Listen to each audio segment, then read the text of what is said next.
I agree. Celia, I guess you can start recording anytime. I'm going to read through some rules to get the meeting started, and then we will get to the meeting. This is to remind everybody about the format of our discussion tonight. Please keep your microphone muted. At any time, if you have a question for staff or would like to make a comment or respond to somebody else, please use the chat function to let me know, and I will call on people to speak, at which time you can unmute your microphone. When it comes time to make a decision, please first indicate if you would like to be the one to make the motion or to second by using the chat function. I will name the people making the motion and the second for the record. I will then call for any discussion, which you can again use the chat function to indicate that you'd like to make a comment. When discussion concludes, I will call on commissioners in turn to unmute and give their vote. The video, audio, and the chats for this meeting will be recorded and made available to the public.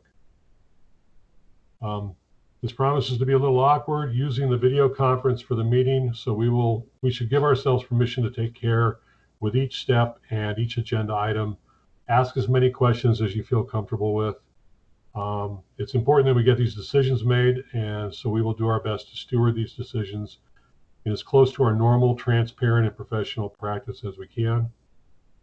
That said, please remember that this meeting is an exception to the local emergency orders, and this is allowing us to do critical business, so we want to keep the conversation on point, brief, and as efficient as we're all capable of.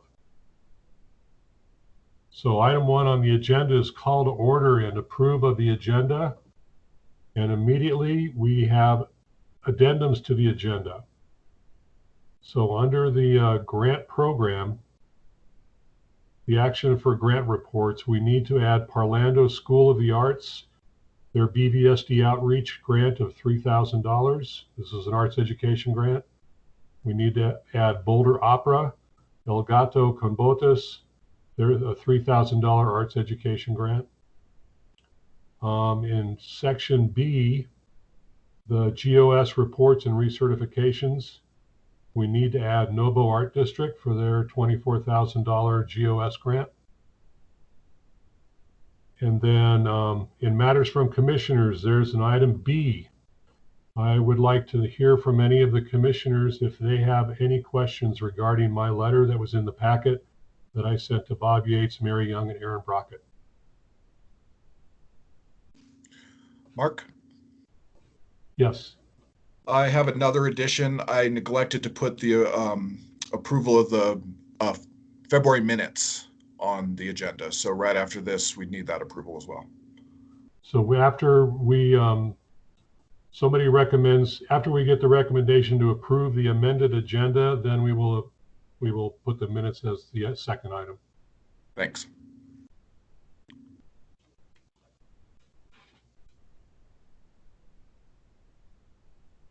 I don't see any chat requests to make the motion, so I will make the motion to approve the as amended agenda. Do I have a second? I'll second. This is Kathleen. Kathleen seconds. Yes. All right, our agenda is approved for April 15th, 2020. Sorry, Mark, you need to call a vote on that. Oh, I'm sorry. Thank you, Matt. All in favor? All commissioners can unmute. Aye, Erica. Aye, Kathleen. Aye, Devin. Aye, Bruce. And I, Mark. So it's a unanimous decision. Thank you. And the second item on the agenda is the approval of the last meeting's minutes. What was the date on that again, Matt? It's the February meeting, right, Celia? That's correct. Were there any, before we approve those minutes, I read through them. I didn't see anything that needed to be changed. Did anybody want to make amendments to those minutes?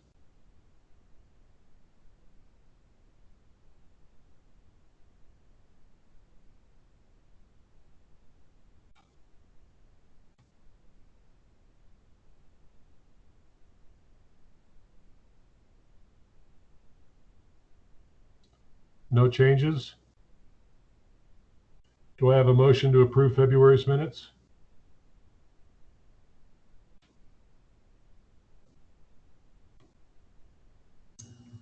I make the motion.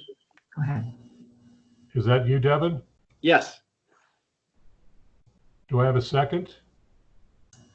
I'll second. This is Kathleen. Okay. All in favor for approving February's minutes?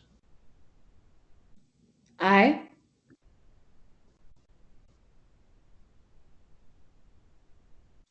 Erica's an aye. This is Bruce. I should probably abstain since I wasn't there. Right, you can't vote. So it's Erica, Kathleen, and I, basically, I think. Yeah, you're correct. Kathleen, aye. Mark, aye. So the minutes are approved. Thank you. Okay, on to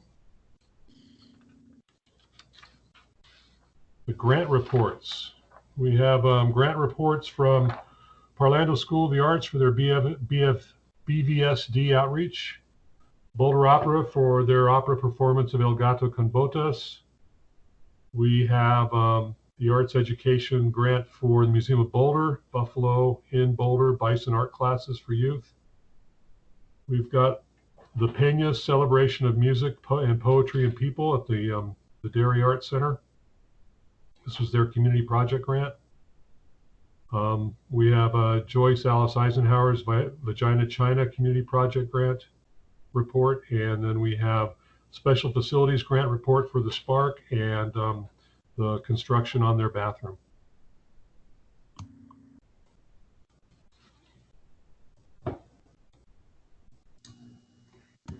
Does Mark, anybody have any comments? Yeah, Mark, this is Kathleen.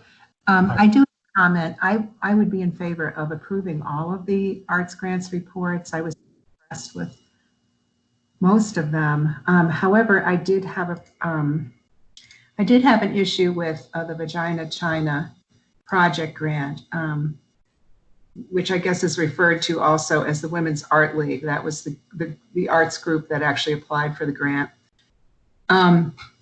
I think that the project was significantly changed from what they actually did as a project was significantly changed from their application, and they did not actually conduct community studio sessions with women the way they had intended in the application. And they also applied for a studio. They applied for a rental assistance grant for studio time and space that they would need for that project. My understanding from reading their report is that they actually did an exhibit, but the exhibit I think was outside of the city of Boulder, if I'm correct on the address. And it was in, hi, it's Lauren. It was in Slidell City. It was inside the city. No, oh, sorry. I Googled on it quickly and it said Boulder County. It's called Slidell City, which is north of Boulder on the peak to peak on the Foothills Highway. And it's within the city limits? I don't think it is. I don't think it is. Yeah. So let me just finish my point. They spoke at Metro and at CU. I don't know whether it was CU Boulder or CU Denver. But I feel that this was a project grant, and I think that we award project grants on the basis of the application about that project.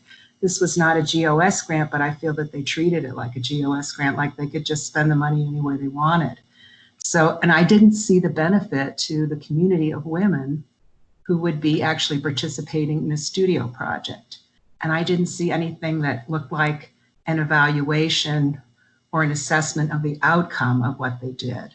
So I would have to vote against apportioning the last part of their grant. I feel like it's not fair to the other applicants who in good faith followed through with their projects. And, you know, we may later in this meeting talk about greater flexibility in project grants because of everything that's happening with COVID. But this was well before COVID happened.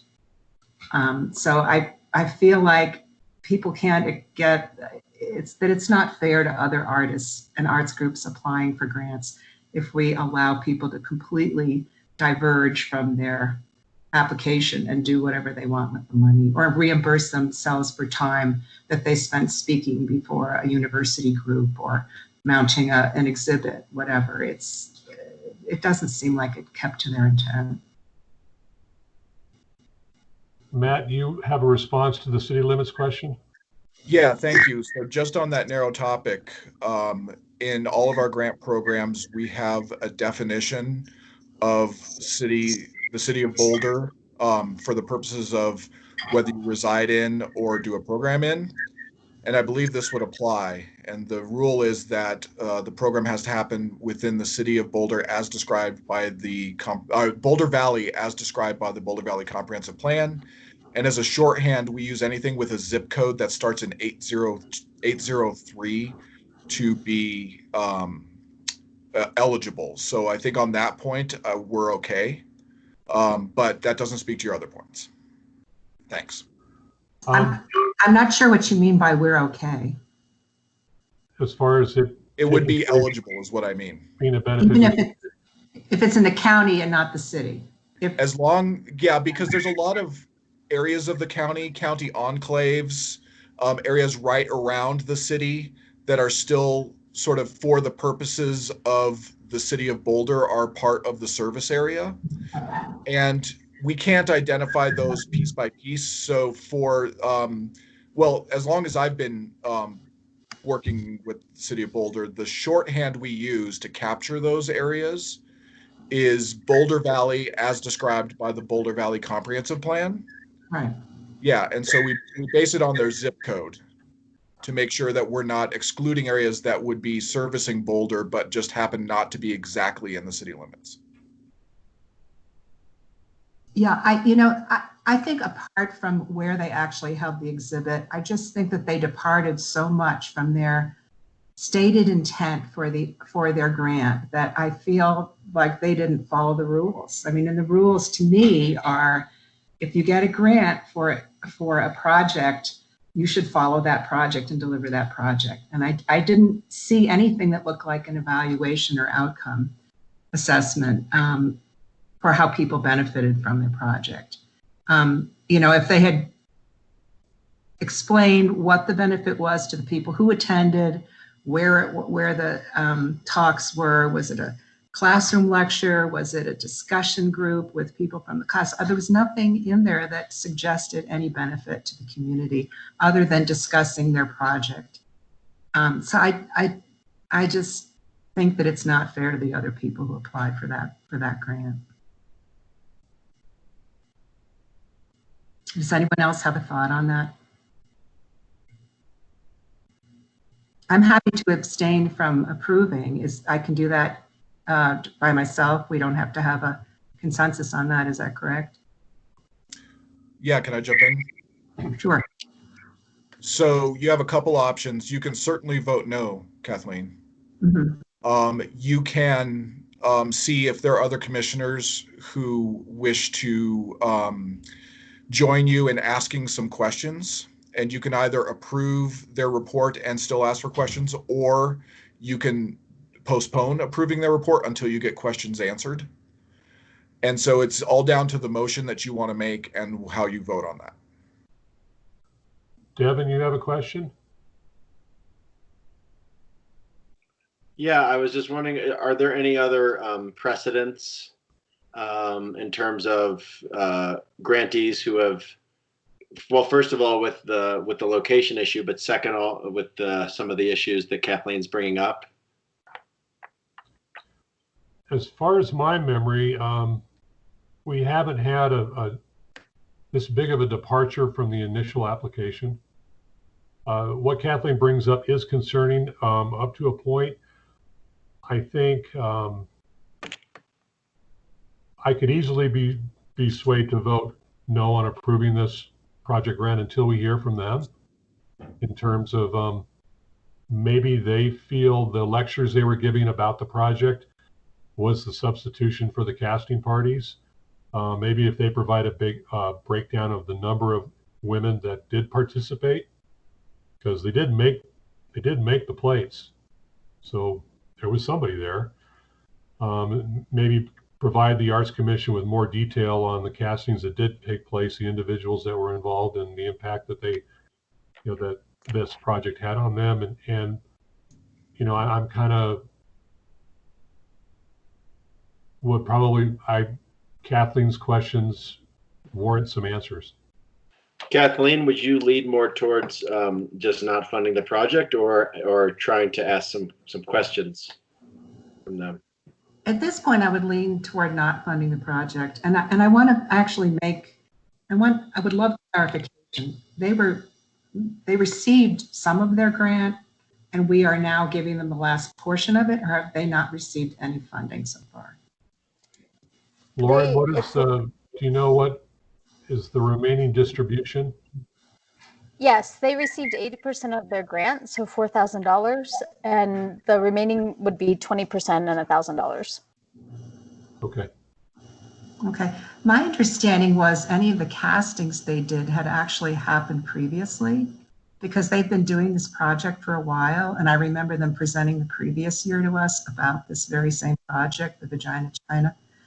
And that's what I thought we were giving them a grant for this past year, for this current grant that we're discussing. But and they also applied for a rental grant for studio space, which they apparently didn't need for their class because they didn't give a class. They didn't do castings. According to the way I read this report, they did not do what they said they would do in the application. They completely diverted and probably figured they could take that money in reimbursement for their time to deliver these lectures or to do the exhibit or whatever it was. We don't even know if it was a discussion group or a lecture or an informal meeting with people.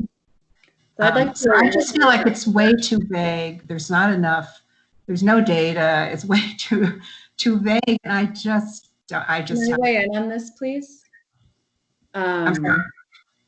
So you need to chat. You need to type in a chat that you want to turn. Okay. So you're supposed to be on mute until I say, Erica, what would you like to say?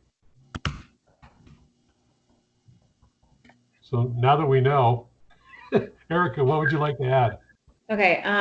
So I went to the opening of this. I am in favor of, given how prolific the project already is, and that there were specific, I believe that the installation of the pieces was done in a way that was professional. It was so well laid out. It was highly attended. And the one I was kind of staying quiet on this because I was looking as thoroughly as possible, because I just looked through the project outcome, and I was hoping somewhere in the report that Joy would mention that her father was very ill when this all happened, and she was actually not able to be at the opening of the installation for that reason. And I wonder if that I know that had a very lasting impact on the project as a whole. So it feels like that part was kind of glossed over, or just the whole follow-up in the, oh shoot, I have so many tabs open right now. So I would be in favor of asking questions about the casting ceremonies. And I was looking really specifically at the Boulder city limits. And it's right above the intersection. Sidell City is just right above the intersection of Broadway and 36. So just north, not even a mile. Yeah, it's funky. It's like right in between these two sections. So I know that's a bit of it's a glance-worthy part of their project summary. I would just love to do a little bit more investigating before we completely withhold funding. Matt, you have a recommendation? Yeah, thanks.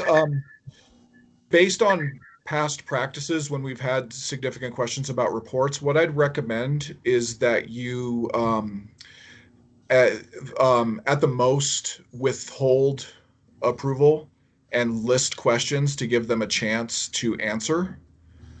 And you can review these at the next meeting that we hold, and then take your vote.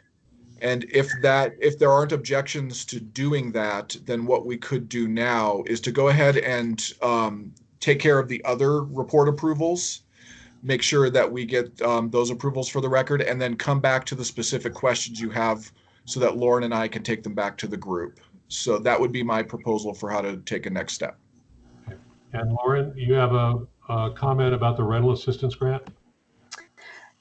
Yes. So either they haven't applied or received a rental assistance grant for the project. Perhaps they did in the past, but they didn't for this 2019 community project grant. Did not. Okay, David? So Matt, unless there are further questions, we can go back and record the questions that have already been delivered. We don't need them. We don't need everyone to restate all of their questions. If there are additional questions about the grant, please weigh in on those now. Well, I have some other comments on some of the other grant reports, but they're all glowing comments. So I understand Kathleen's points, and they are concerning for me. I don't want this to be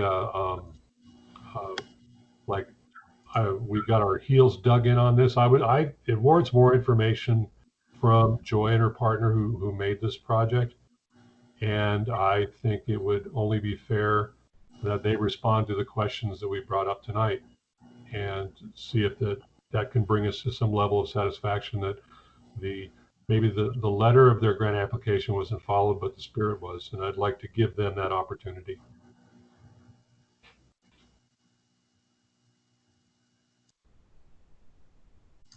So are you saying, Matt and David, that we need to have all the questions right now before we deal with the other grants? We already do. They're in the transcript as part of the discussion we've been having. No, I'm sorry. The questions for the project that you have just introduced, we're happy to go back through the recording, and we will share those with the applicant and ask them to prepare a response for your next month's meeting. You can, that would mean that you would defer approving them tonight because you have questions, and that you would go ahead with approving the other grants in front of you. Can I, this is Kathleen. Oh, do I have to type in that I want to make a comment? Well, this is you're on the stage, so. Okay.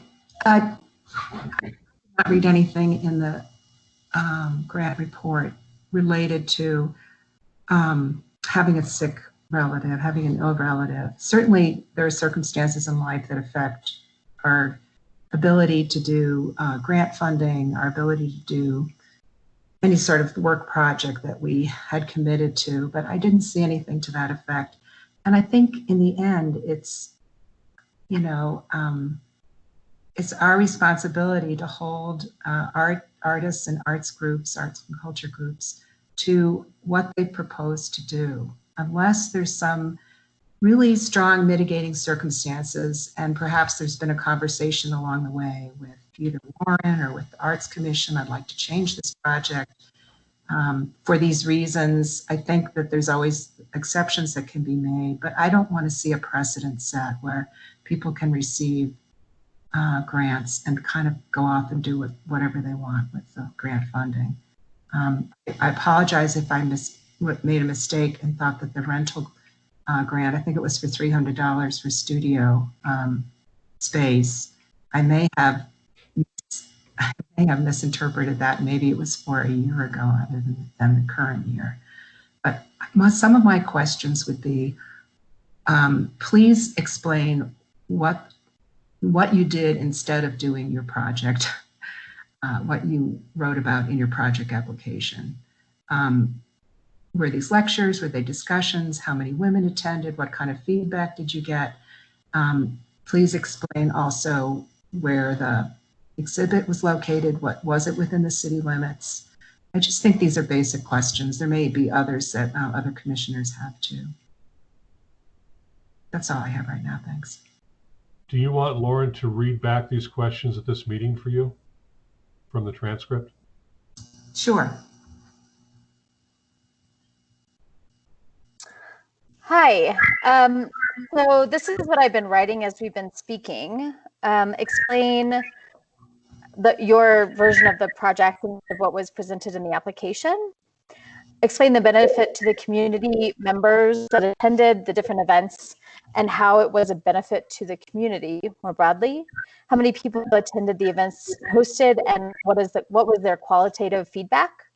And provide more details on the castings before and how the lectures and exhibitions replace the 2019 exhibition and events.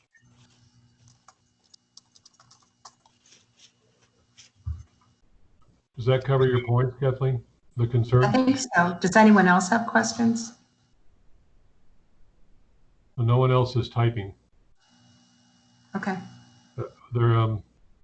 Would any other commissioner like to weigh in on this?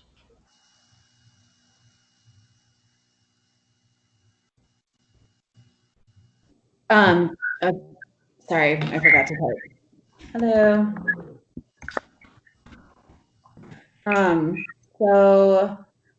Given that I will not be in attendance on the vote of this, I saw this project as being incredibly unique, very in touch with a diverse and wide scope of female identifying people, and just having a strong sense of cultural connectivity and social justice issues through the arts, and thought that it was very thought-provoking. I thought it was well-researched and very involved in the community.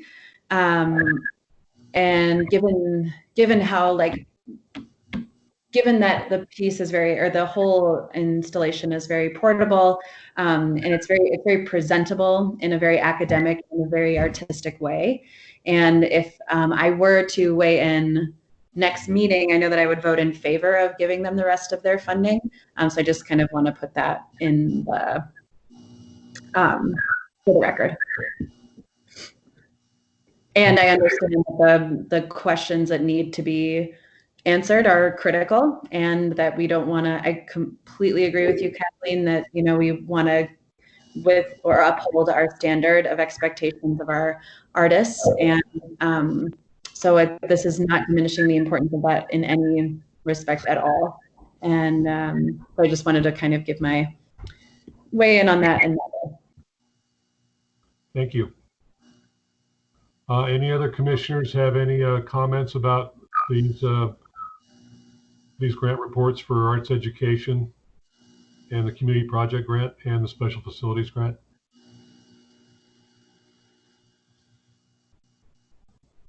Okay, here's what I have to say. Orlando School for the Arts, they received a $3,000 arts education grant. The thing that jumped out to me was how successful their reach was. They projected to reach 50 students and they reached 112. I think that's remarkable. Boulder Opera had a $3,000 arts education grant for the opera Gato con Botas.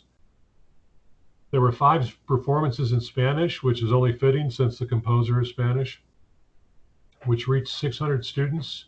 They had 4 additional performances of this opera in English. Total audience count was 1,900 attending, which brings the price to what we paid the Arts Commission grant. When you divide 3,000 by 1,900 is $1.58 per person. And I think we got our money's worth. Dairy Arts Center, the Peñas Music and Poetry, their ticket sales had exceeded projections by 50%. And I really, really like the fact that this this event is being directed by the Latinx community, where, you know, it's one of those things we want to see as an art commission, where an established organization is taking another organization or another community under its wing, showing them how it's done and letting them run it. And I think that's great. And my sympathies go out to Spark, because they know what it's like working with the Boulder's permit and review office. So with that being said,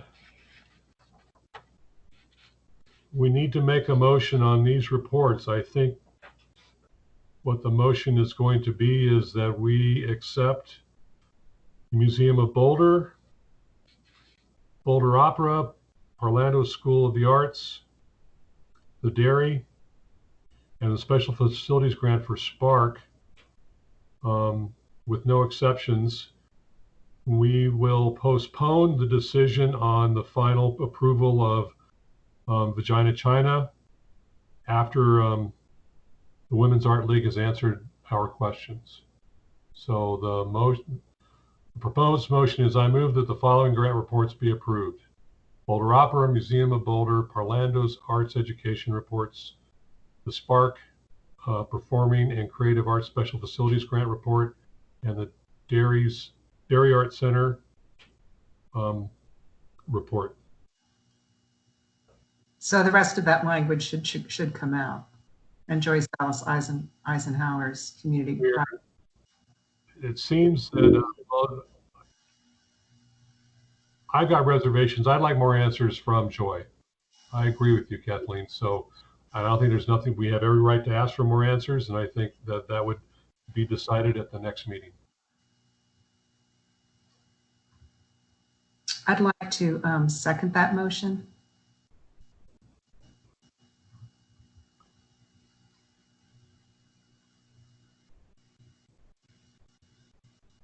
So In favor. Commissioners, are we going to vote? In favor. In Devin. favor. In favor. In favor. I'm in favor, so it's unanimous. Yes. Thank you. Okay, action item 2, the GOS reports recertifications for the Novo Arts District, Eco Arts Connections, E-Town, and Colorado Mahler Fest. Do we have any comments on those reports? Any concerns?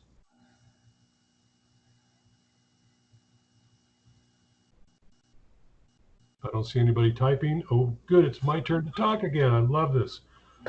Okay, I really liked about, what jumped out at me, but with Lisa's report for Novo was the sentence that they are providing career advancing paid opportunities for visual artists. I just really like that wording. Eco Arts, I like that the grant has enabled them to hire a bilingual assistant from the San Lazaro community, and that they're working on expanding Science on a Sphere to that same community. Colorado Mahler, it's great that they're providing free childcare for their performances. And I find great wisdom in the fact that they are marketing their organization to a local whiskey club of over 500 members. I think that's very, very wise marketing. I am pretty sure their entire schedule for 2020 has been postponed because of the COVID-19 situation. They had all these events planned that looked just fabulous. And I think that they need to be a contributor for a COVID-19 response and alternatives planning that we can compile for the arts community, because this is going to be our future for this next year or two.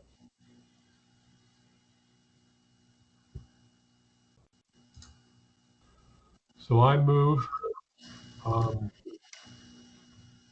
that the following grant reports be approved: Eco Arts Connections, E-Town, Colorado Mahler Fest, and the Novo Art District's general operating grant reports and their recertification. Do I have a second? I'll second those. I'll second the motion. Sorry. Aye. Aye. I approve. Aye. All in favor? The ayes have it. Thank you.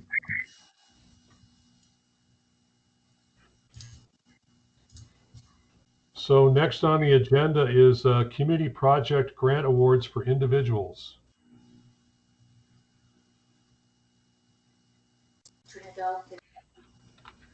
So Lauren's going to give the presentation on this. Sorry. Hi, everybody. So before we go into the community project individuals and organizational scoring, I just wanted to bring up a couple points to you because, as Kathleen mentioned, there are a lot of changes in our arts community with the pandemic. So we wanted to bring up a recommendation about before we go into making decisions, just so we have a sense, and because it's built into the motions, of some adjustments in the categories that will hopefully make it a little easier on all of our grant recipients. So they would be, and I'll just read, I mean, you can as well, but staff would be allowed to approve changes to the projects as long as it is in the underlying nature of the project, as long as the underlying nature of the project hasn't changed. So that would include adjustments to schedules, adjustments to collaborators or artists, adjustments to venues or partners. We would obviously report on those changes in the next meeting packet and ask the commission if there's any drastic changes that are not in the spirit of the grant, or if we have any questions. So sort of like if we bring an eligibility question to you, which has happened before, if there's anything that seems really left field, we would bring it back to you. And then finally, the motion language for both of these decisions includes permissions for the staff to approve 100% upfront instead of an 80-20%. So usually they get 80% and then we hold the remaining 20% until after the report. This is something that a lot of the granting community and funding community has been doing in order to get funding out to arts, members of the arts community, organizations, and artists. And we think it's appropriate in our case as well. So does anybody have comments or thoughts on these or questions for us? I think if we're going to give the entire grant award up front, there needs to be a trust but verify protocol. There needs to be a little bit more oversight. And how do we do that?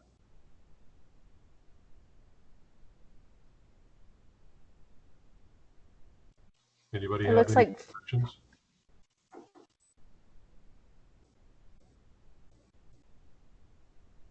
It looks like Fernand wants to add something.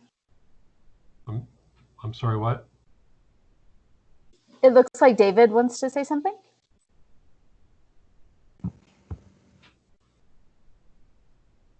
David, do you have a comment? Yes, Mark. Thank you very much. So I appreciate this.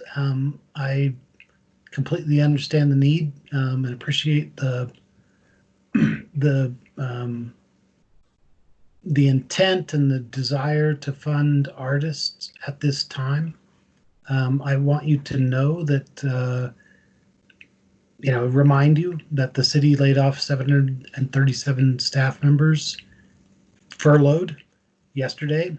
But that also we will be examining in the next 4 weeks, perhaps more significant reductions that would be ongoing for at least the next 6 to 12 months with the city.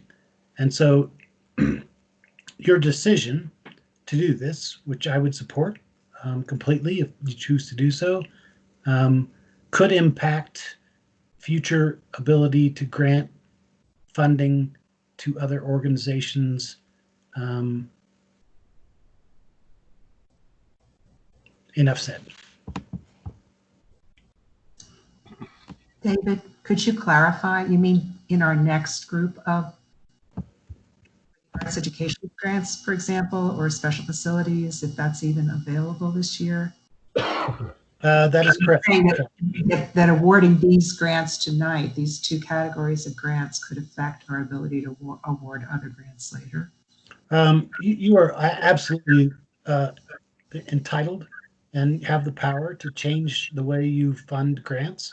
And you can make those decisions to fund 100% of grants without um, the need for the 80-20 split that historically you have done. The decision to do so and approving grants today may impact your ability to spend money in the future, and or reduce grant funding available to future grant requests. And I need for you to be aware of that, because the furlough that was announced yesterday publicly. I need for you to know that the city is examining fully what it's going to take to make it through the next, without us having any knowledge whatsoever of what the economic impact is or the impact of the virus. We're examining fully what reductions will be needed in the next 12 to 18 months, or perhaps longer, to make everything go. Now, you're in a great spot, right? You guys are giving away money to people in the community. That's exactly what the city wants to do. But the decision to fund, to change the rules, to fund organizations at 100% rather than following your standard rules, could impact future availability of funds and cause us to make some reductions.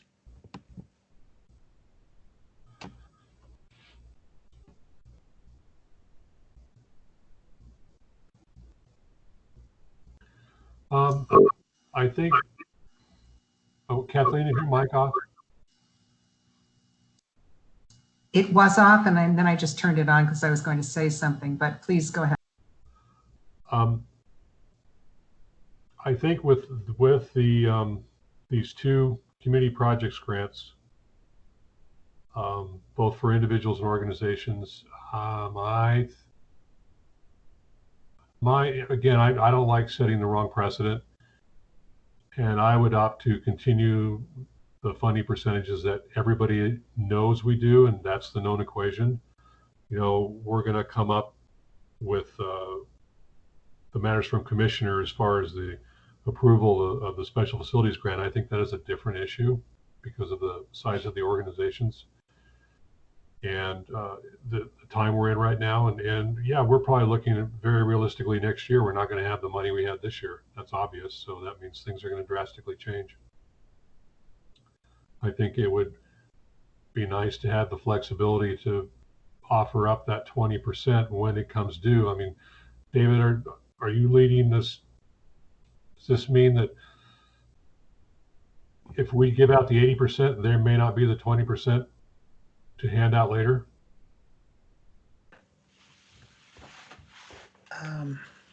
I really can't say, Mark. I'm sorry. I don't have knowledge of what the reductions might be.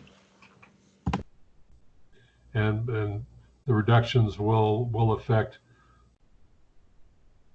these grants, not next year's grants, but these right now that we're talking about. I fully anticipate that we will announce reductions across the city, as City Manager Jane Brodigan mentioned in her press release and in her email to staff by June 1st. And so there may be reductions that we do not fully know what the depth of those will be at this moment. So, but again, I need to say, like, your decision is your decision. We're meeting tonight because this is a critical board, and you are giving money to artists. So I need for you to understand that, like, you're making decisions that are highly valued in this community, and that's very important. So the decisions you make are the decisions you make. I don't want to influence those at all. I just need you to understand that what those decisions are could impact our ability in the future. Meaning if we stray from the 80-20 we're usually doing. That's correct. I'm not sure I'm following this conversation. Are we talking about awarding these grants tonight at all? Is the issue whether we're going to award money to these two categories tonight, or is the issue whether we're going to award 100% or 80-20? So the issue that I'm referring to, Kathleen, is only the 80-20. Only the Right. 80-20. Only So- the 80-20. So if you decide to change the rules tonight to award the entirety of the grant, in any instance, that could potentially impact decisions we make after June.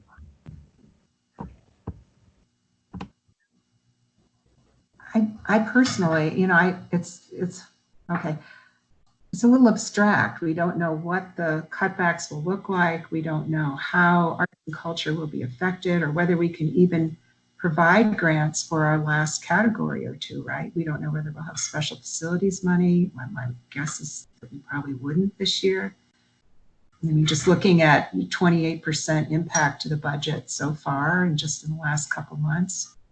I mean, it doesn't look rosy, but I would probably stick with doing things the way we've done them for these two categories, and then see what happens by our next meeting, or by June 1, see what happens with the other categories. I would agree with that. I think people in good faith have applied for these grants. Our whole panel has gone through a couple rounds of reviewing and scoring. I think we're doing the best we can, but as of this point now, I feel like we should award these grants, but also keep to the 80-20. I think there should be some oversight, honestly. And again, it goes back to using public money. At this time, more than ever before, I think we need to be really careful about what we're awarding money and make sure that it's a benefit to the community. So if we have a little more oversight and we can withhold the 20%, maybe we move that up. Maybe we revisit that this summer and say, okay, we have this much left in our accounts. We're going to release another 20%, even though we don't have your reports yet. You haven't even done the project yet. I mean, maybe it all looks different in a month or two. But at this point, I would go for the way we've done it in the past. Yeah, I agree with the first 2 points as far as to speed things along, but I think we should get rid of the motion language that authorizes staff to approve 100% upfront. So, Mark, I'm going to speak up real quick, only because I don't have the chat function while I'm presenting. Apologies. Okay. We'll get to the motion language at the end that allows for these changes. But I want to check in on that first point. If you approve that staff can, with reporting back to the commission, use our judgment to approve changes in projects that are specifically affected by the emergency, as long as they don't change the underlying nature of what you're approving. I'd like to hear if there's any objections to that part, because if there are objections to that, then we should remove that part of the motion language altogether. No, I have no problems with the first 2 points. Mm-hmm. I don't either. Anybody else? No. Okay. So when we get to the point of the motion language, you'll see that in there. And just understand that staff will not be making any adjustments to the structure of the payments, and we'll keep it at 80-20 if that's the will of the commission. Okay. Thank you, everybody. So then, Matt, I believe we can go to the next slide, if that's all right. Thank you. So here are the top scoring individual projects. You'll see from the bottom that the ones in white are below the 75% threshold, which is 30 points. The ones in light green, they merit funding. They are above the threshold, so would deserve funding should we have enough monies. And the ones in the top 5 in the darker green would be considered in the, or are the top scoring, so would deserve funding. And as usual, the scores are a recommendation. So if you want to discuss, and we have panelists here, thank you all panelists for joining us. If you have questions, I'll let Mark guide a little bit here.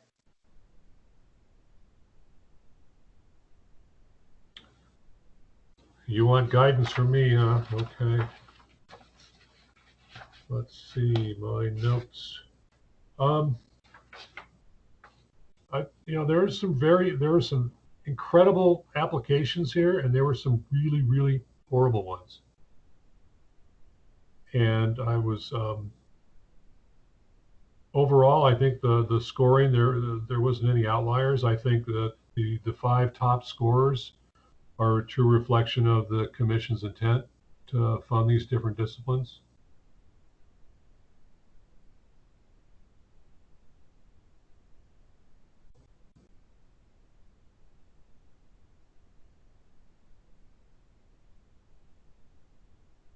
Anybody have any, if anybody wants to make a comment, you need to chat with me.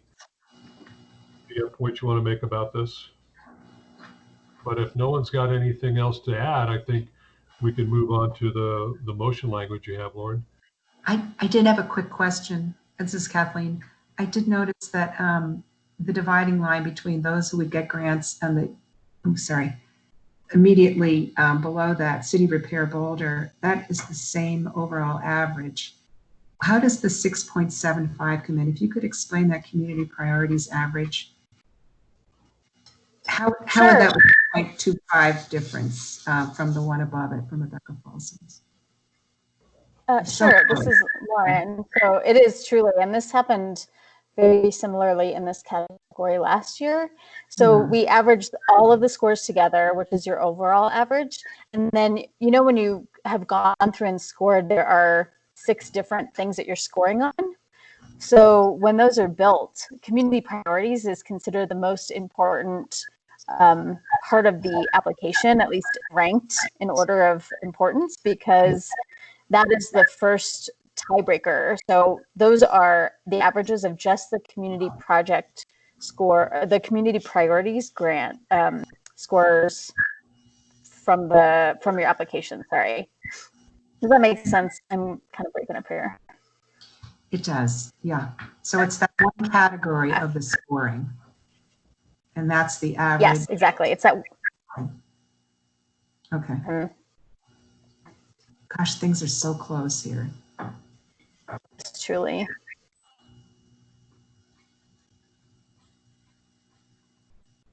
I'm happy with the applicants who were according to this calculation would be awarded grants, though. I think they all deserve it. Other people do as well, but I think they especially deserve it.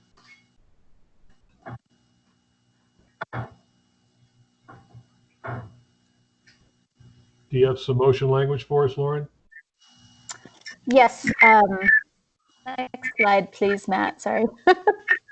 There we go. Is there anybody on the commission other than me that would like to read the motion language? Sure, I'll read it. This is Kathleen. Okay. I move that Jasmine Bates and Art Space and Streetwise Boulder, Ariel Milkman, Angie Eng, and Rebecca Folsom be awarded community project grants in the individuals category. I further move that staff may approve changes to the projects as long as they are not substantive and are in the spirit of the original application. Would anyone like to second? I will second.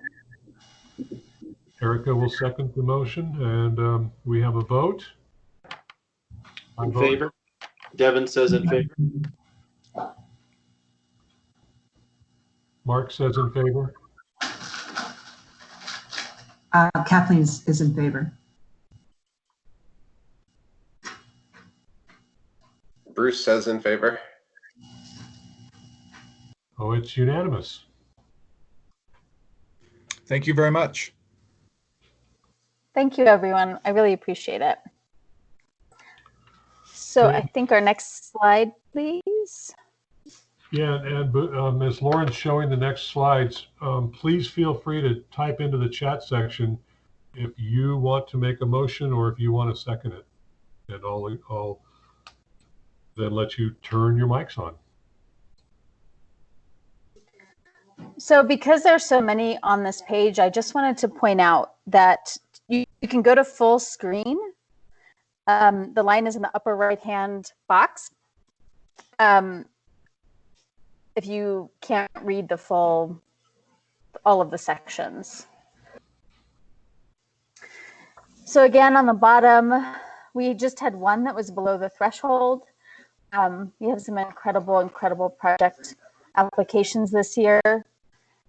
Above the very bottom line, where it's sort of a light orange, peach color, those are deserving of funding, but we don't have enough funding for them. And then the top 7, because we had 2 grants that applied for less than $10,000, we actually have 7 in the top that came above the line for funding.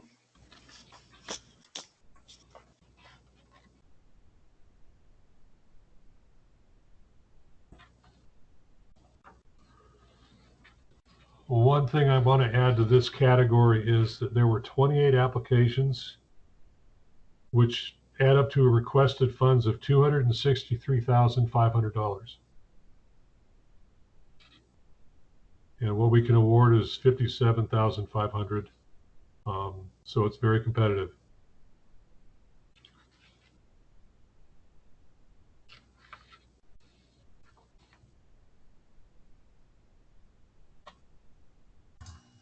According to this, according to the shaded areas, there are 20 groups that are worthy of a grant, but will not receive a grant if we vote for the ones that are in the darker span at the top. So that's pretty amazing. That's a ratio of what, 1 in 5 is actually getting a grant, 1 in 6, 1 in 4 is getting a grant, I guess. It's actually seven groups out of 20. So yeah, it's more like a third. Well, I think, my memory might be wrong, but there were a lot more applications for this grant than in the past.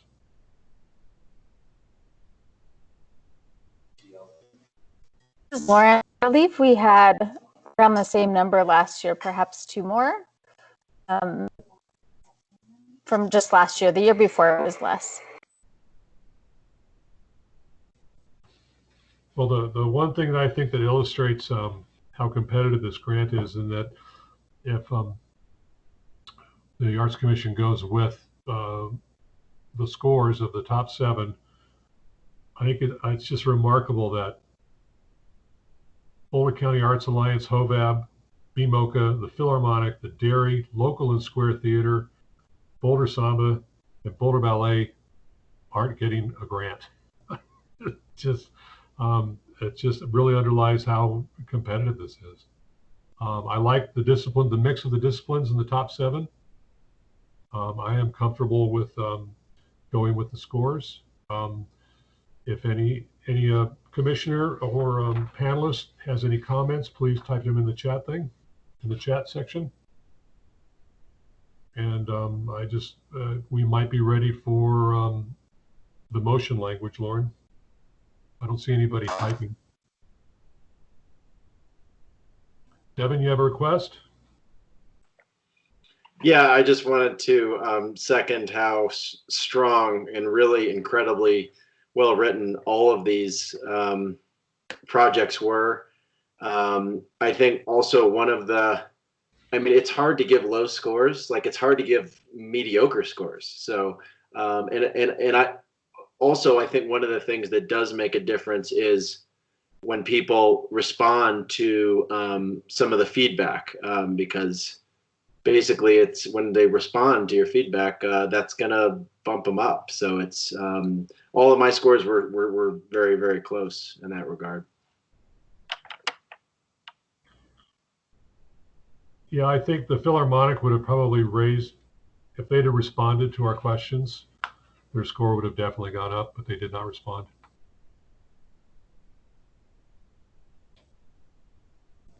Well, and in their defense, sort of being in the same boat that they're in, orchestras and any groups with whose existence relies on people congregating have a lot of fish to fry right now. So yeah. Yeah, it's just a colossal understatement to say these are very, very challenging times. I mean, it's pretty scary out there.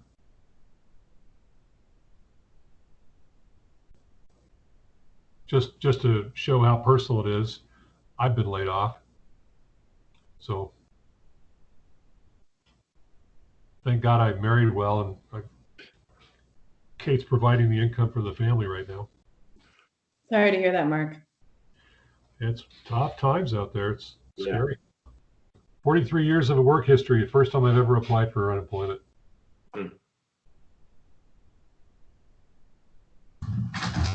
Are we ready for yes, there's the language. Would anybody like to? Georgia, you have some comments? Hi, Georgia.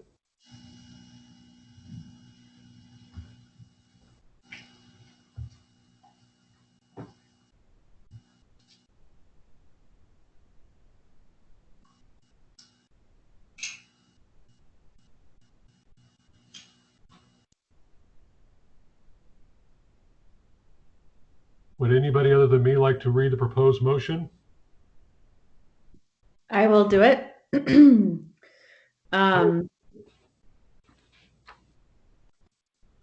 Was I supposed to type it? I'm sorry. Yeah, you're not following the rules. But we've gotten used to that with you.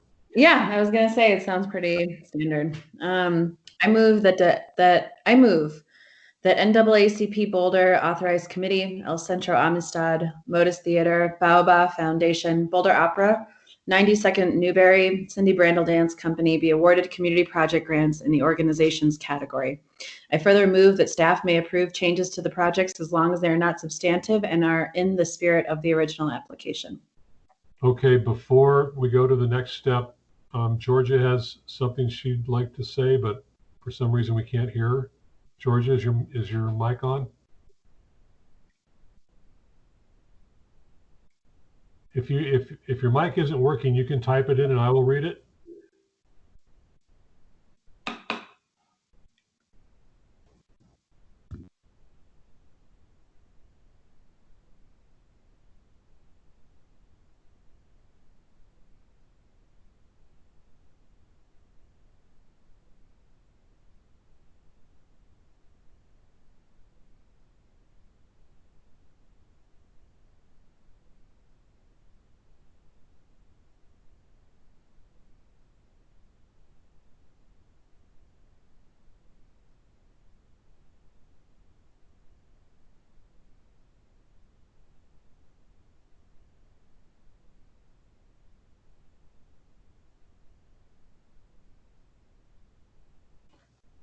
So Georgia's typed in there's some that see. Georgia typed in that there are some projects that I see here that serve a small amount and have low turnout versus some of the other groups that serve a wider group and have a larger turnout.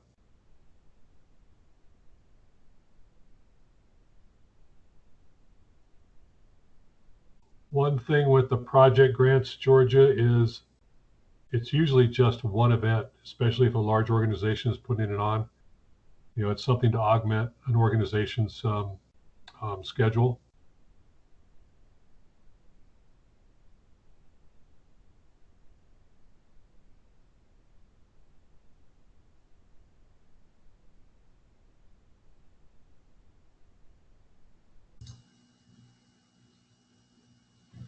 So, for example, Georgia brings up that Cindy Brandel is for adults only. Boulder Ballet serves youth to adult and have a large turnout.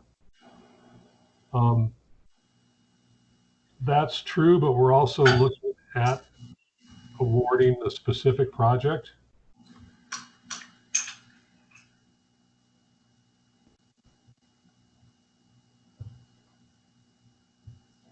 Anybody else, any other commissioners would like to respond to Georgia?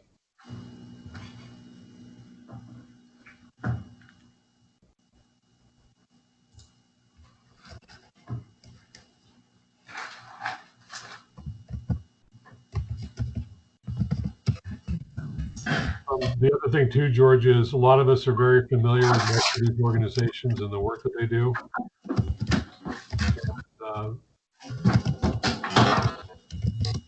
It's just, you know, not to pit Boulder Ballet against any rail dance company. But you know, you've got to vote for the application that really brought it home as far as what they want to do with their project and their audience. And I think there's maybe been one organization that it didn't get funded because we had serious doubts of how it was only going to serve less than 10 people.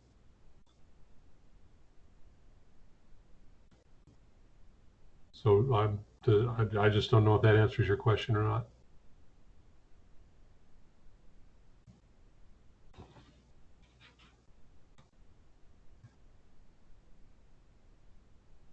And then Kathleen, Georgia, can you read the chat section? Did you see Kathleen's response?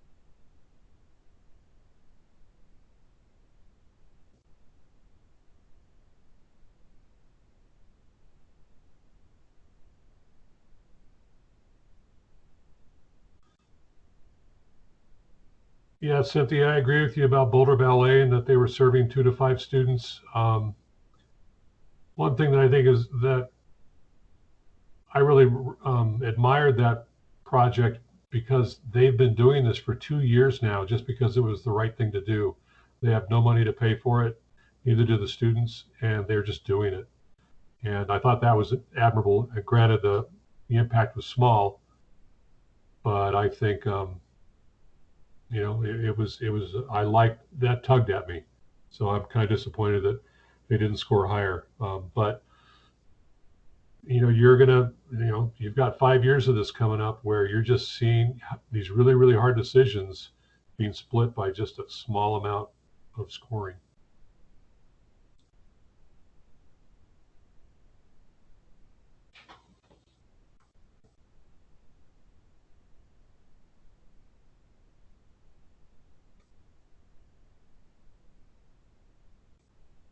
I'm sorry, David, if we don't get to see what Erica's working on, this is not a complete meeting.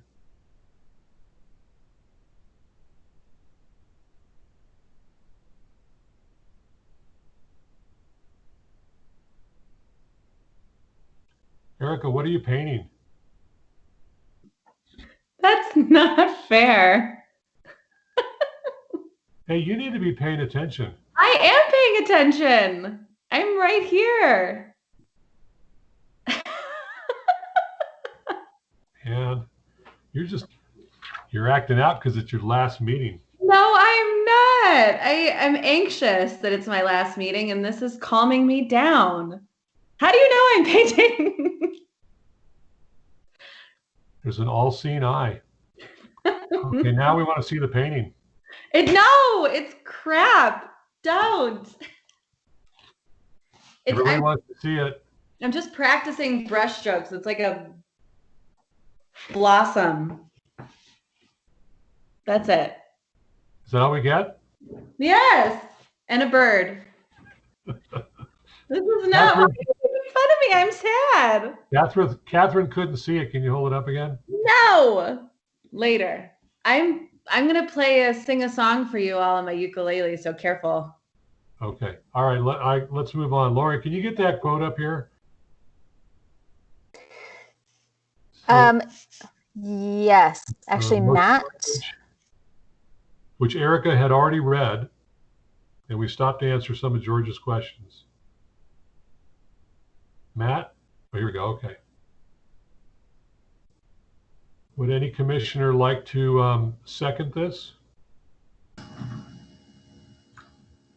sorry, did someone read this already? Yes, Erica read it, and then we stopped. Thank you. I'll We can have her second read it again. No, I'll second it. It's fine. Okay, Arts Commission, let's have a vote. Aye, Kathleen. Aye, this is Bruce. Aye. Aye, Devin. Hi, Erica. And aye, Mark. So it's unanimous.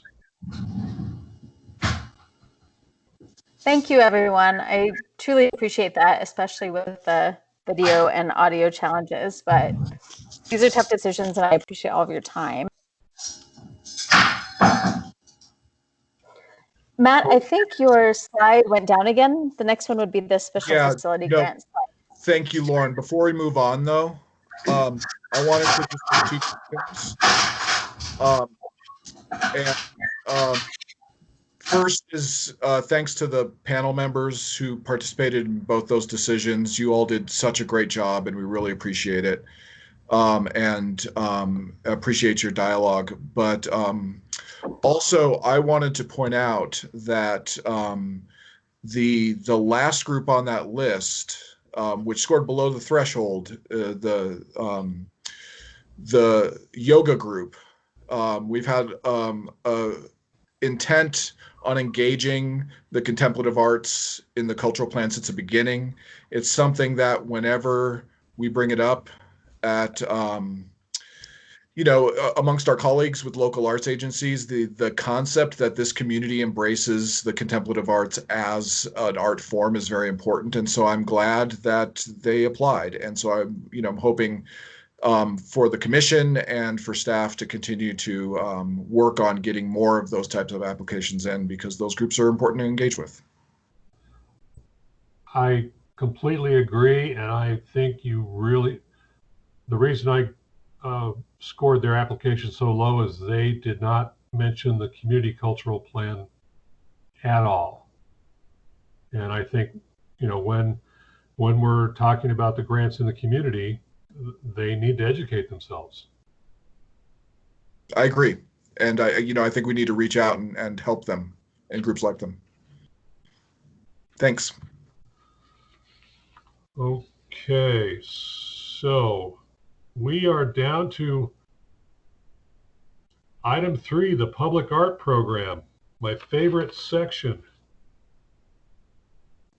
Actually, Mark, I got my slides out of order, so hold on just a second, and then Mandy will pick up the...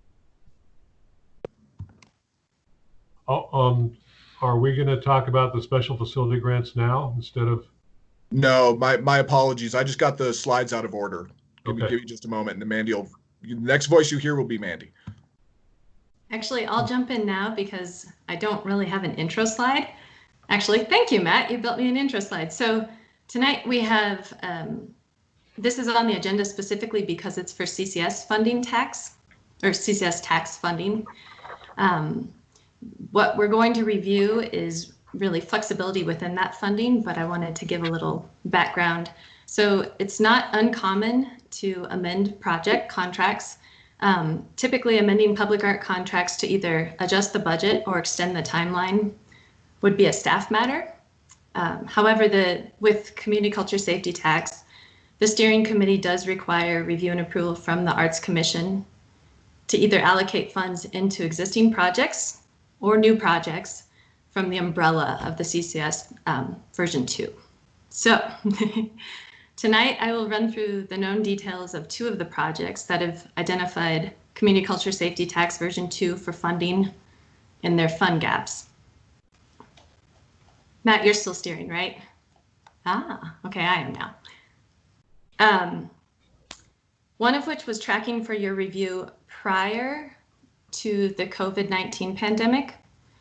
And the other one is actually a direct response to where things are with COVID.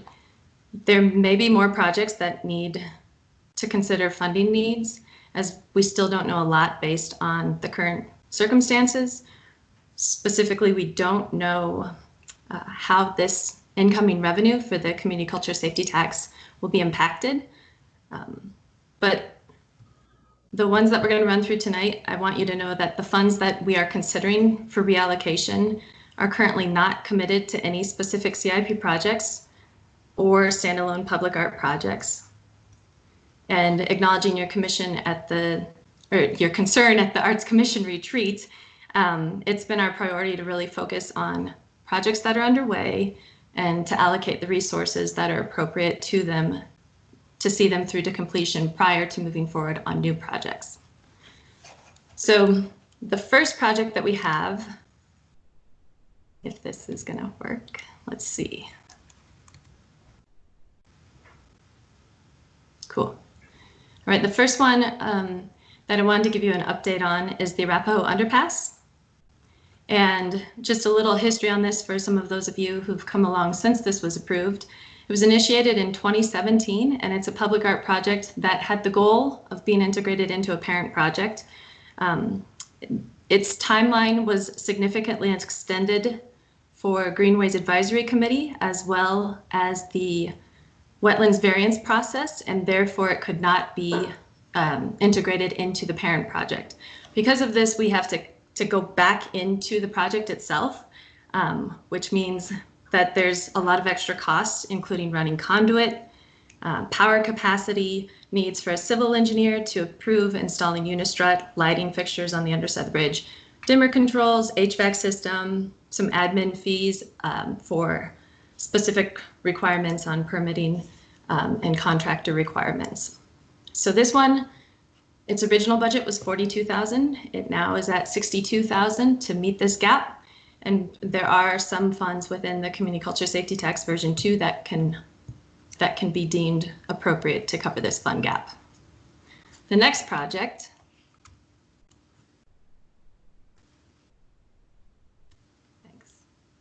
went too far. The next project is University Hill. As you might recall, this project has had quite a few moments in time where we didn't know if it was going to advance or not. It was initiated in 2018 with a contract budget of $95,000. That was derived entirely from CCS version 1, and the contract was awarded to the University of Colorado Environmental Design. To date, they've invoiced roughly $25,000 against the project. And as you know, it experienced delays in permitting, which then required for new curriculum to be approved, and then fell back to the semester schedule.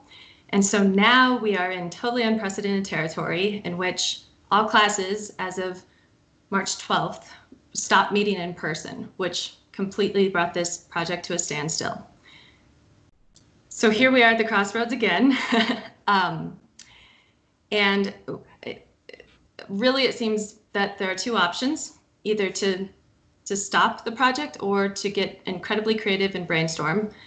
So I'm coming to you with a proposal, a brainstorm, in which one of the vendors who has already committed to some of the technical side of the fabrication of this piece, Raw Creative, is interested in taking over the contract.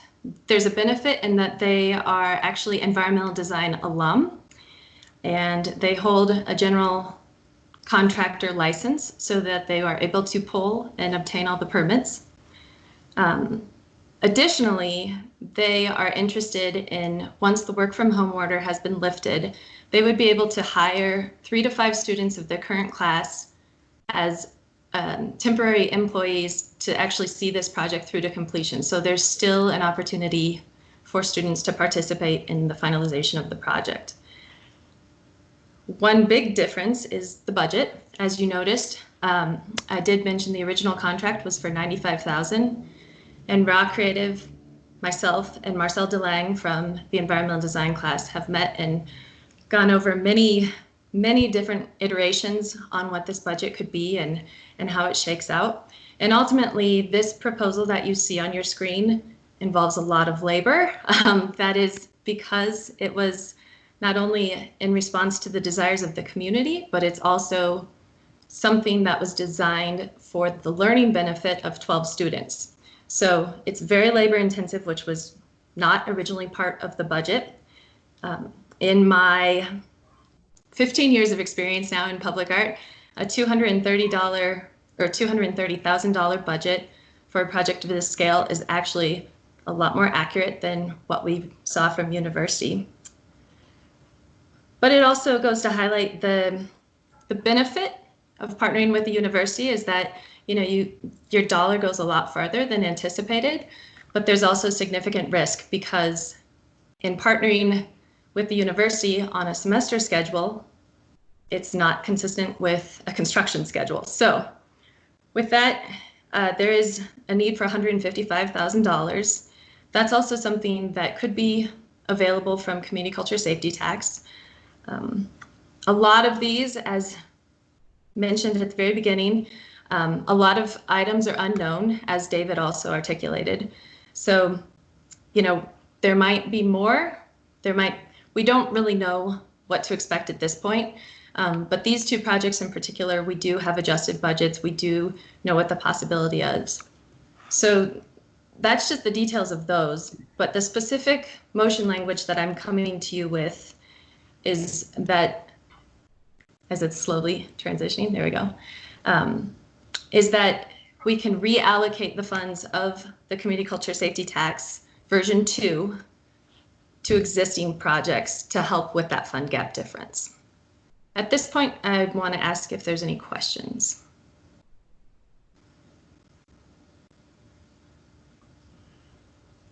I would like to know if the City of Boulder's permitting and review office is going to participate in this funding gap, since they are the ones that created this problem.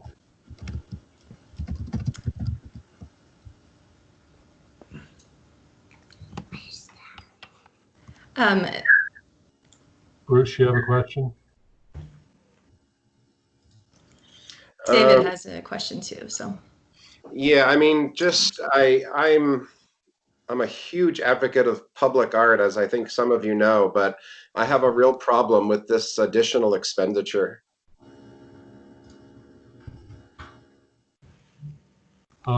Kathleen? Yes, I'm not muted. Okay.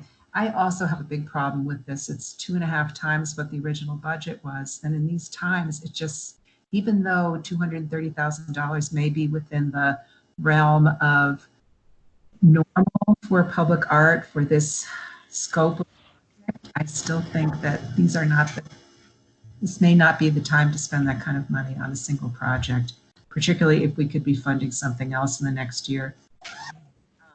I wondered whether, when you talked about creative solutions, brainstorming a little bit, I wondered if it is at all possible to put this project off to have, well, I have a couple questions. Maybe I should back up. Is the permitting in place? Do we have the permit for this project? Have those fees been paid?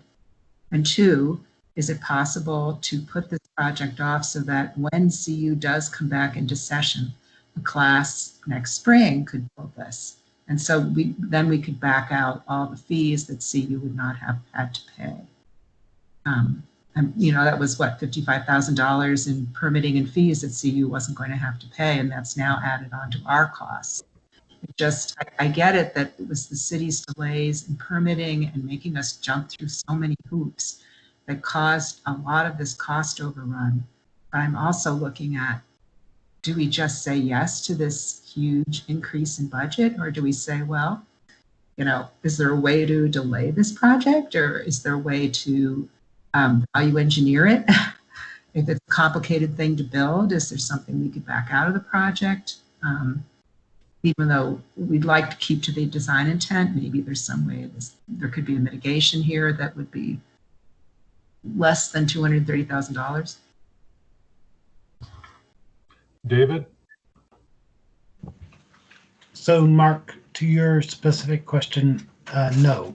PNDS, Planning and Development Services, will not have extra money to contribute to this project. They also made reductions yesterday. And I know Mandy sent me an email a few hours ago, but I haven't had a chance to look at it, about what reductions in staffing they've made as well.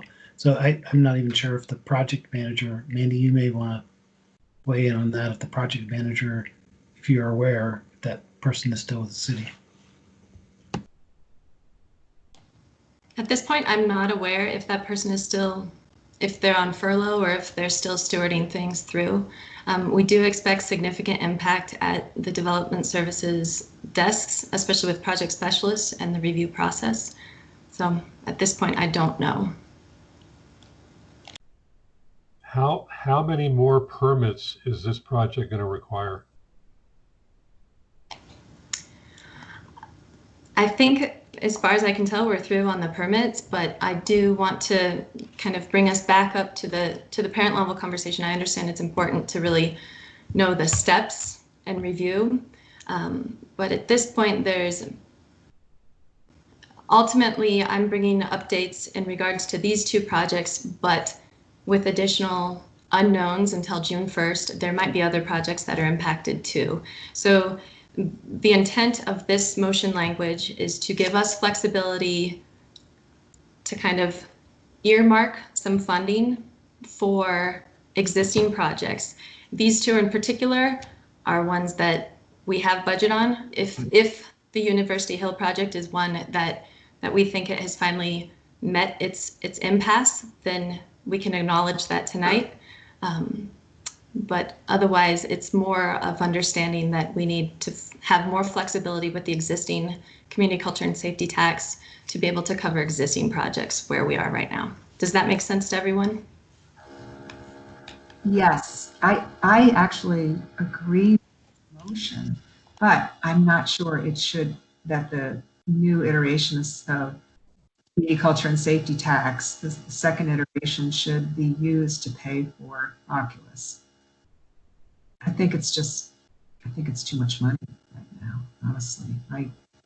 I'm wondering, as much as I love this project and as much as I loved all the community engagement that went into it and the enthusiasm of the students and the amazing job they did in designing it with their professors, plural, I'm just wondering, we are headed into either a very deep recession or a depression, and I'm not sure that this is appropriate at this point. So we could separate out this motion from actually approving, if we can assume that this is not actually approving that project, then I could vote for this motion, but. I think we can separate those out. Additionally, I want to turn it over to Matt to see if he has any comments specifically to where we are with CCS, where we are with existing projects, and where we are with a lot of the unknowns. Matt, do you have any comments? Yes. Sorry. The presenter view limits my ability to do this, so I'm going to stop presenting for a second. Okay. Thank you. No, I appreciate that. I think that because the law requires, normally in these circumstances, the smaller budget adjustments, process adjustments would be Mandy's responsibility. I think when it rises to the level, as you're seeing in the University Hill, it would be something that we would bring back to you for discussion like we're doing tonight. But we can certainly separate those out so that what the law requires for community culture and safety tax, we can get your approval on and then apply that to the Michelle Sparks project. We can, begin the process of postponing or canceling the University Hill project. I wouldn't want to make that decision tonight, but we can certainly say that we're not going to assign more money to it and follow-ups to answer some of your questions and get more of the detail and maybe brainstorm some more of the solutions before maybe in an upcoming meeting we do need to make a decision on that. But as far as like the details of how that will all play out. We don't know. So the flexibility is key. And so if you'd like, I can certainly change that motion language to be specific to Michelle Sparks, but it can go forward as it is, as the motion language is, to give Mandy what she needs. But before we get into those decisions about how you want this structured, I just want to check in and make sure that Devin and Erica have, if they have anything to say to help us make sure this is done right. I'd like to hear that.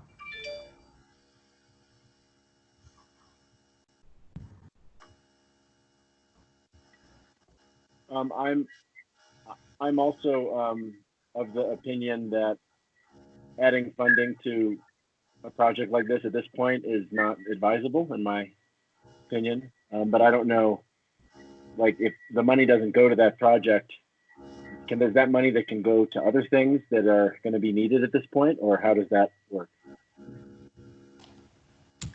I'll chime in. So the money is specific to public art, but as mentioned at the intro, we don't even know how the revenues of the community culture and safety tax are going to be impacted at this point. So it's not as though we can, just reallocate it outside of public art, but I will step back and let David chime in.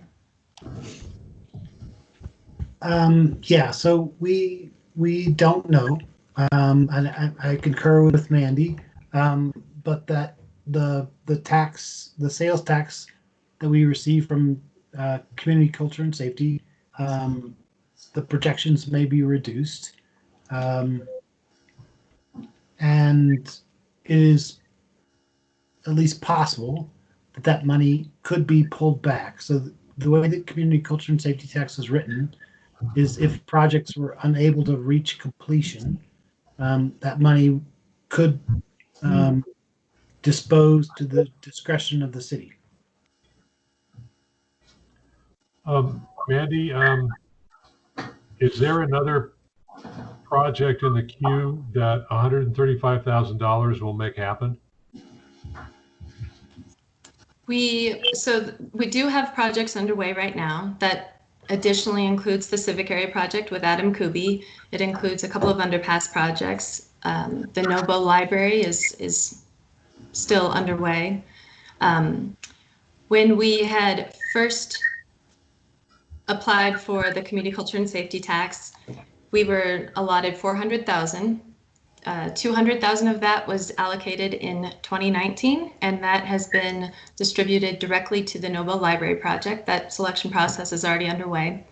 For the additional 200,000, 25,000 of that is committed to Creative Neighborhoods. That was to launch on March 30th of this year, but with the restrictions, we have delayed that. So it is our intent, once we're able to socialize again in some capacity, it's our intent to move forward with the Creative Neighborhoods project.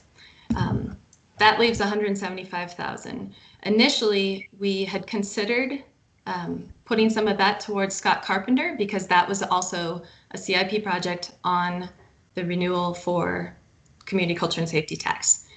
However, Scott Carpenter got its funding in 2018 and completed its project in entirety within that time, whereas the public art funding wasn't until a year later. And as you're seeing, for example, with Michelle Sparks, there's significant budget that goes to items that if it can't be integrated into the parent project, you kind of have to go back in, add extra work, do more construction just to reintroduce the public art components. So we deemed it not appropriate for Scott Carpenter. And then the only other pending opportunity for this fund would be to go to Fire Station 3. And that is very much, it's in design right now, and land was acquired to fund that new construction of Fire Station 3. But again, with where we are on the revenues from the community culture and safety tax, it's unknown also. And then following the kind of persuasion of our conversation at the commission retreat, it seemed appropriate to really focus on the projects and the needs that are current with all of our public art projects. So figuring out what's having value engineering, what has a fund gap, and how within our own flexibility are we able to cover that. Isn't the firehouse covered by the percent for art? It is not. And just a refresher on that is because we were moving forward with percent for art the same time that the community culture and safety tax was renewed. And so we determined that any capital projects that are part of CCS would be exempt because otherwise it would have the perception of double dipping. Additionally, the police, fire, that in particular is a fund stream that does not trigger the percent for art ordinance. Mandy, I'm not sure that I did follow all that. It was all wonderful information, but I was typing furiously and I'm not sure I got it right. But basically, with this Oculus project, with the Arapaho, the $20,000 for the Arapaho project and the, whatever it is it 155,000? Oh, Correct. Whatever it Yes. is. Would that be, is that reserved at this point, or would that have to come out of future revenue? So David, cut me off if I get into the wrong kind of language here, but it was allocated to our budget this year, but not encumbered. And so it's not tied to any contracts. So therefore it is potentially vulnerable as we're looking at budget cuts if we need to. Got it. Okay. I'm just concerned that I hear you that we can separate these things out. I think the Arapaho project should go forward. I don't know whether it wouldn't be specific in the motion language though, but we'd have the understanding that we're not voting to approve either project, or we're just not voting to approve the University Hill project. I think the motion language, from my perspective, the motion language should stay as is, and in the minutes we should take note that the commission is requesting that University Hill be put on hold at this point. Yeah. And then as we learn more, we continue to update the Arts Commission on any significant changes to the public art projects and see where we are from that point. I agree with that. Yeah. Erica, we haven't heard from you. Yeah, I a recurring theme I'm hearing is that, there's a lot of unknowns, and given that funding structures might be changing in the future, I trust the opinions of the commissioners and how to move forward with this particular project. That's my, I know that we'll be dealing with the residual of all of this, so I am trusting everyone's part in this. David, did you have a comment?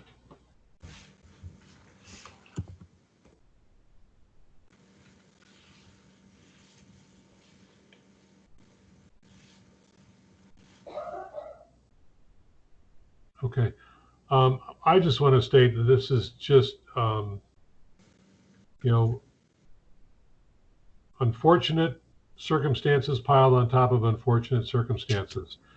We first found out this project was mired in the bureaucratic mud back in July through no one's fault except the bureaucratic processes of the city. And back then I called it out. It seemed very surreal that the city was the biggest adversary of arts in Boulder, which is just unfortunate. This project had incredible community support. The presentation by the CU students was amazing. The structure, I think, even before Adam Kuby's project gets installed, I mean, this had the potential of, this is how public art really works: public engagement, public buy-in, public help with, the ownership. It was designed and fabricated by CU students. And it's really unfortunate that we fell victim to a bureaucracy. I'm very unhappy with this.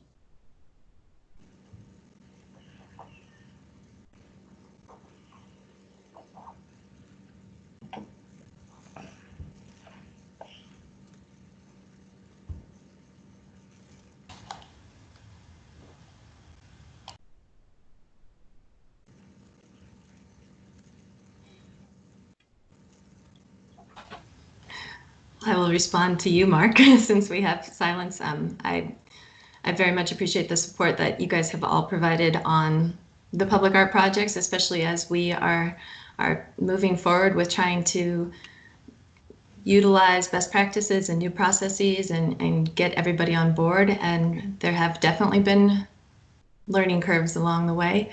And so, yes, it is an unfortunate layering of circumstance that has brought us to where we are specifically with this one. Yeah, and my inclination is let's spend the money and get it built. And if there's any backlash, we'll point to where the problems were. But with everything that's going on right now, that just seems irresponsible. And I think I would like to not kill it. I would like to just see how untenable it is going to be, or if there's an opportunity for it to be salvaged. I think we should leave that open.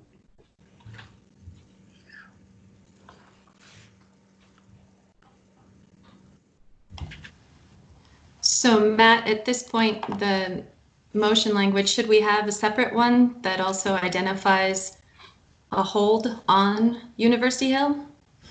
I don't think so. In my opinion, of course, the commissioners can make any motion they'd like, but I think we have what we need, as you said in the meeting minutes, that if we go ahead with this motion in order to free you up for Michelle Sparks, then we will come back possibly within a month after we've done some more investigating into University Hill. So let's not get too far down that road quite yet. That's my opinion.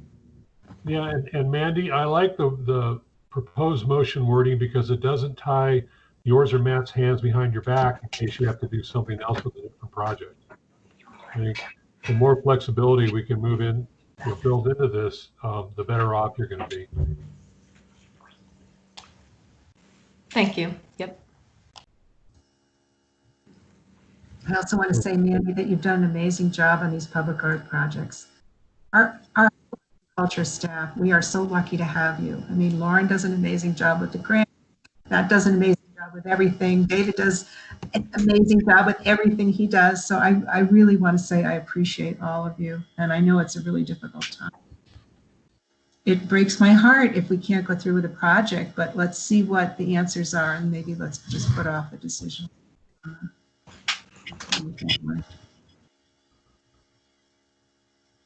Would any of the commissioners like to read the proposed motion? I'd be happy to. I move that we permit staff to reallocate funds to existing public art projects with noted fund gaps sourced from the Community Culture and Safety Tax 2020 Public Art Fund. I second. Shall we vote? In favor. I'm in favor. Kathleen. In favor. This is Bruce. I'm in favor. And this is Mark. I'm in favor. All right. Thanks very much.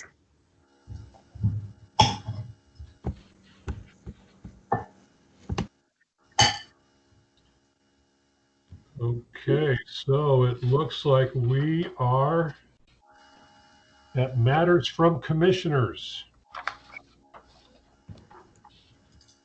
The first action is the early approval of the final special facilities grant disbursements.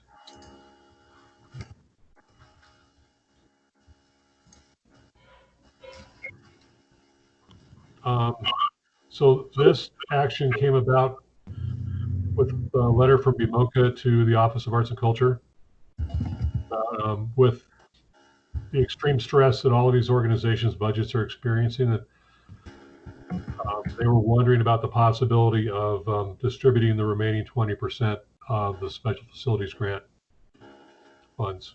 And Matt and I talked. We agreed it needed to be an item on the agenda and something to be decided tonight. Does anybody have any questions about this?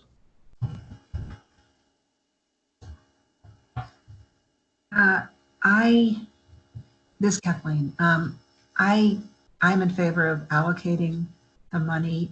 At the same time, I would also like a sense of how the special facilities organizations are doing. And some of you may have noticed, I didn't send this to the whole panel, but there was a one-page impact assessment of COVID that Katie Lehman from the Boulder Philharmonic sent me yesterday, and then I passed on to members of the Arts and Culture Office and the commission. And she lays out data points on what's happened. It's a performance-based organization. Of course, their season has just completely fallen through the basement, and their sponsors are backing out of commitments and so forth. I mean, everyone's taking a huge hit there.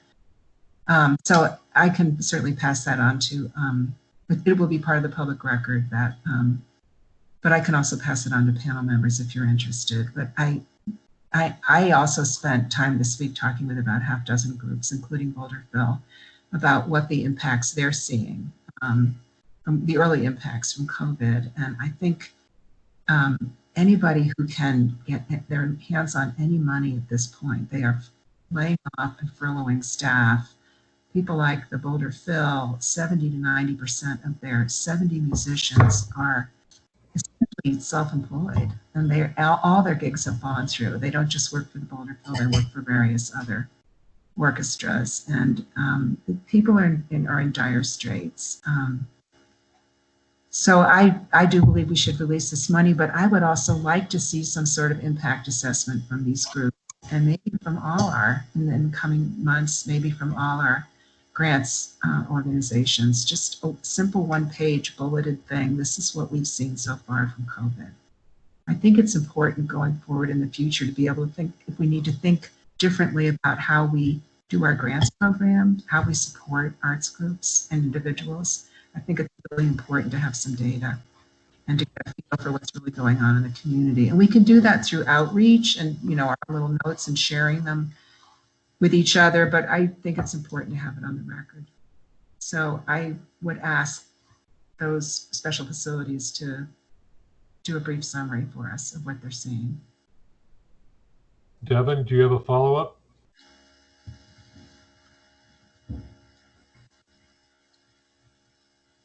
Yes, I would just to follow up what Kathleen was saying, thanks for sharing that letter.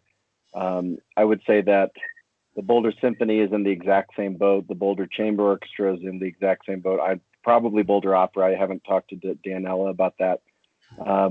But you have a bunch of musicians from all over the Front Range, but if we're talking about just Boulder, who are all independent contractors. There's no orchestra that's paying a musician as an employee.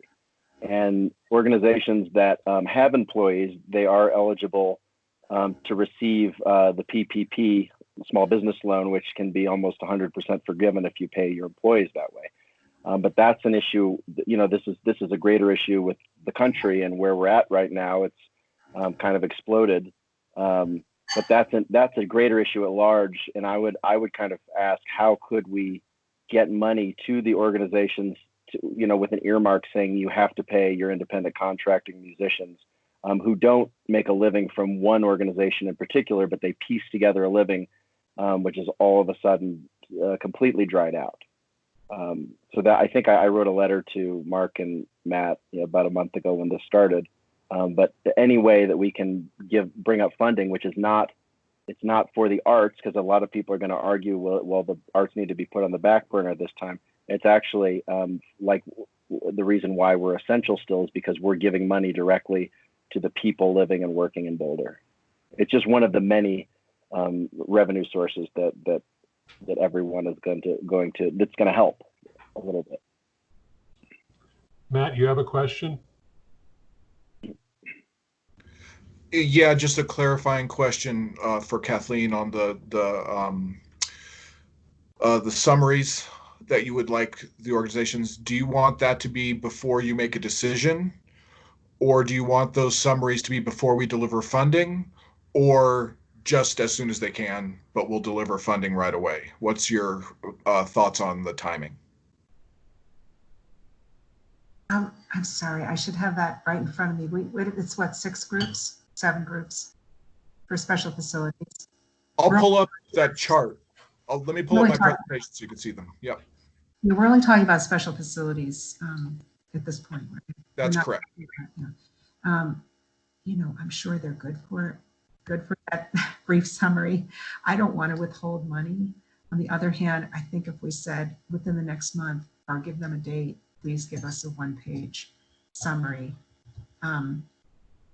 of the impacts of COVID so far. I just think we're going to need that as historical data and as data to help to give us perspective and on how we make decisions as a commission going forward. Like if we know that our big organizations, I dare not use the word anchor organizations because I know that's highly controversial, but if we know that our big organizations are suffering to the degree they are, then it goes on the record and we can plead our case with city council or the powers that be.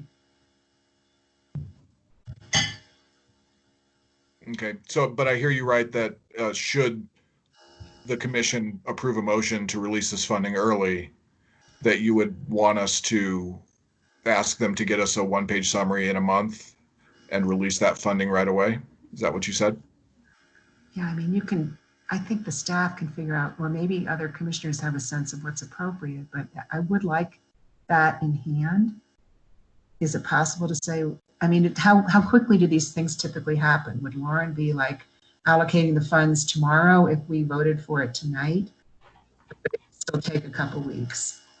I think Lauren could turn those checks around in a week if you approved it. Mm-hmm. But it's more about what sort of data and rigor you want behind your decision. Devin? Yeah, I would just recommend that the sooner we can get all of the funding out, I think the better. That's where I would play. What I would like to see is let's get everybody their checks. What I'm interested in is what is each organization's plan to navigate the next year and a half to 2 years. I think what I don't, and none of these organizations need to prove themselves to me personally or to me as the commissioner, as far as what they do and their mission and what they do for the community. So I think what's more valuable to the entire arts community is how everyone is navigating this, what kind of creative solutions are out there. And, maybe we come up with a recipe book, or, find out how everybody's doing. But I think we could cut them their check and they have a month or 2 months to provide us with the information.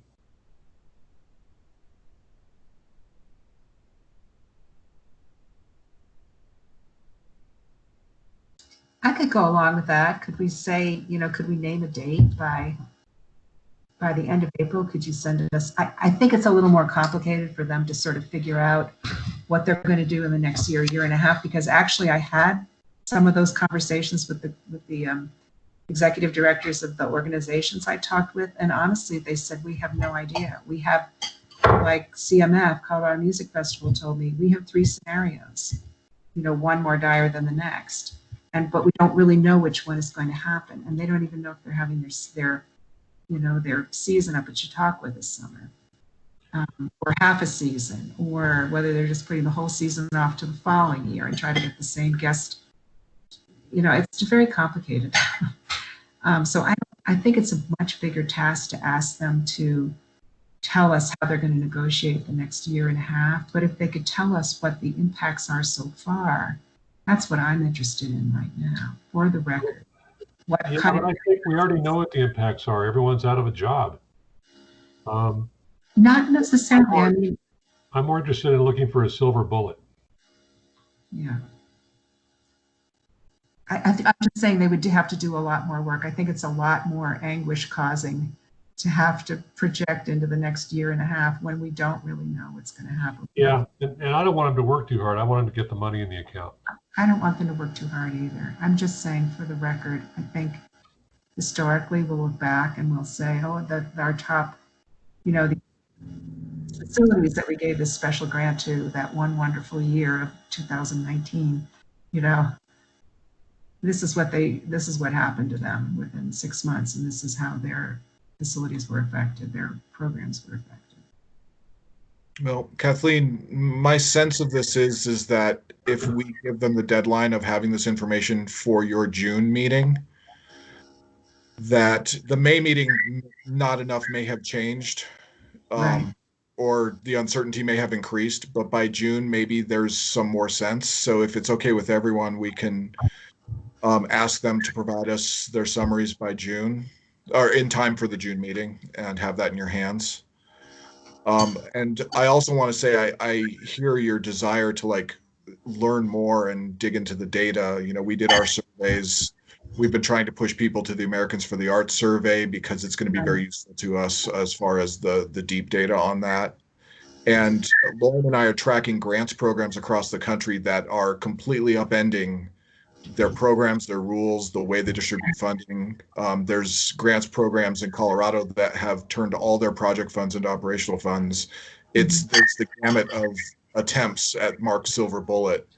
And so I think, you know, the degree to which we're asking them to tell us about what their needs are and what their plans are, not because we're evaluating, but because we want to be helpful, I think they'll understand that. Evan, Okay. do you have something to add?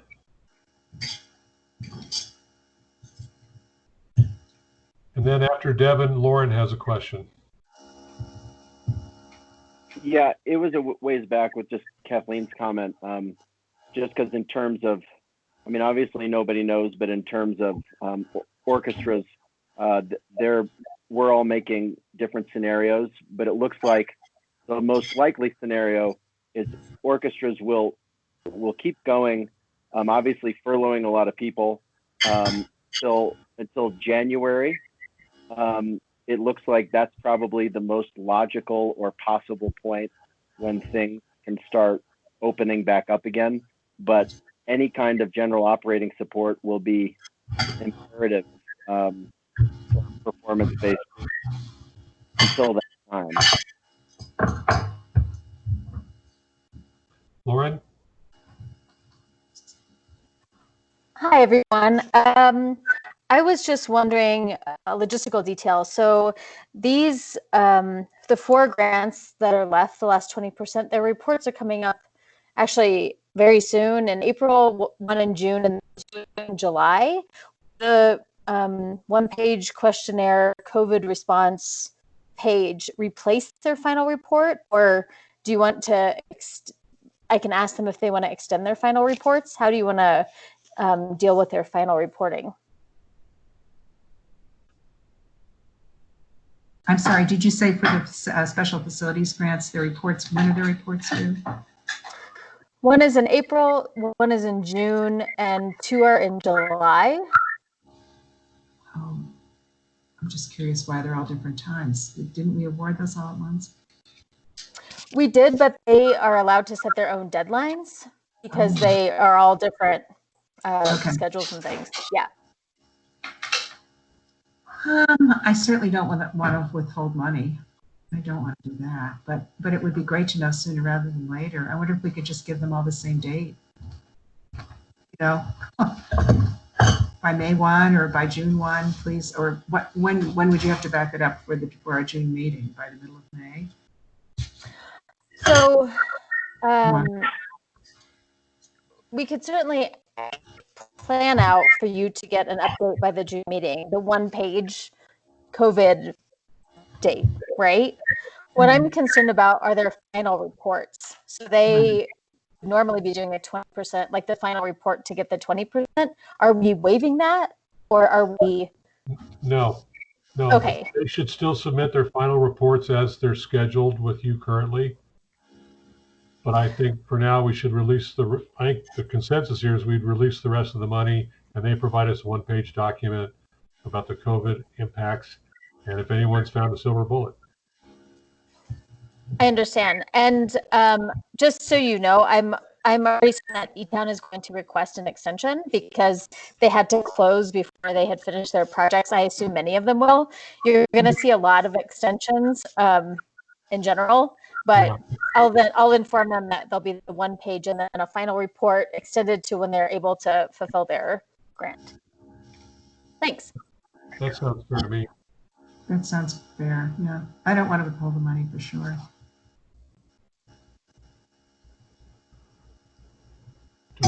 language to make a motion on?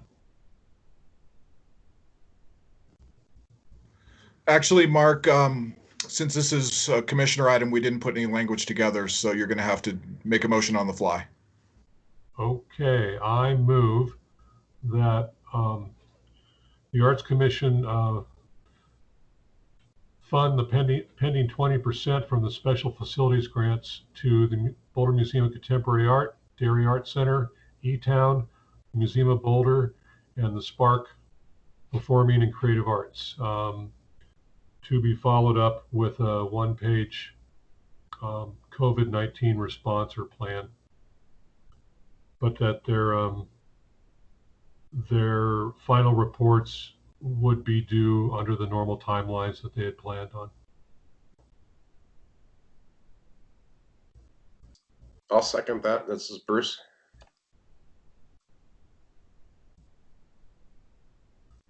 All in favor? Aye. This is Kathleen. Aye, Devin. Aye, Mark. Bye, Erica. Aye, Bruce. Okay. Thanks very much. Thank you, Lauren. Thanks for cutting those checks. Happily. All right. So item B, does anybody have any questions about the letter I sent to Bob Yates, Mary Young, and Aaron Brockett? I thought that all of you should have a copy of that because it goes contrary to our annual letter to City Council. I think I was very thorough in illustrating my concerns and my frustrations with this, what is now going to be a mythical beast as far as the public art assistant. We'll probably see a unicorn before we see a public art assistant being hired. And with the current COVID thing, COVID-19, furloughs and layoffs, it's totally understandable. But I just, this letter was written before everything just, blew up. But I just wanted you all to know that I've gone rogue on this issue, and I completely own it. I don't expect anybody to get on board with me, but it will explain my future decisions when it comes to voting on a public art project. Mark, I wondered whether you'd gotten any response from the council people you sent that. And number two, were you tempted at all to send that to the whole council? I sent it to Bob and Mary and Aaron because they are the three that consistently write me back. They always respond to, and they're the ones that were around when this all started. I mean, they have a timeline of all the correspondence about the issue of the public art assistant and the issue of the Office of Arts and Culture being understaffed. So I felt it wasn't fair to any of the other council members to sort of like rebuild a wheel. And I just wanted to communicate with those three just to let them know what my thoughts were. But they haven't had time to talk to me about this, and I totally understand why. There's bigger fish needing to be fried right now. It doesn't mean I'm not going to stop jousting with windmills. You're just going to have to suffer through it for another year. But I think everyone's tired of me talking about this, so I just wanted a final example of where I stand and why I'm going to be voting the way I'm going to vote. Mark, I honor your advocacy for another position, and boy, if things were different, I would be right there with you. But you have more courage than I do. In these times, you have more courage than I do to keep putting that forward. Well, I am stubborn. And I think it's important. And I think, it's just, anyway, I think I don't want to keep taking all the oxygen out of the room. You're not taking the oxygen out of the room. I appreciate your position. I appreciate you. Well, thank you.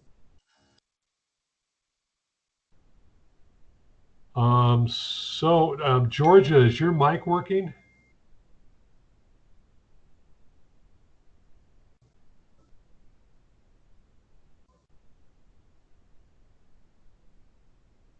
Okay, so David and Celia, what are we we do about swearing in Georgia if she can't respond? How would we like to handle this?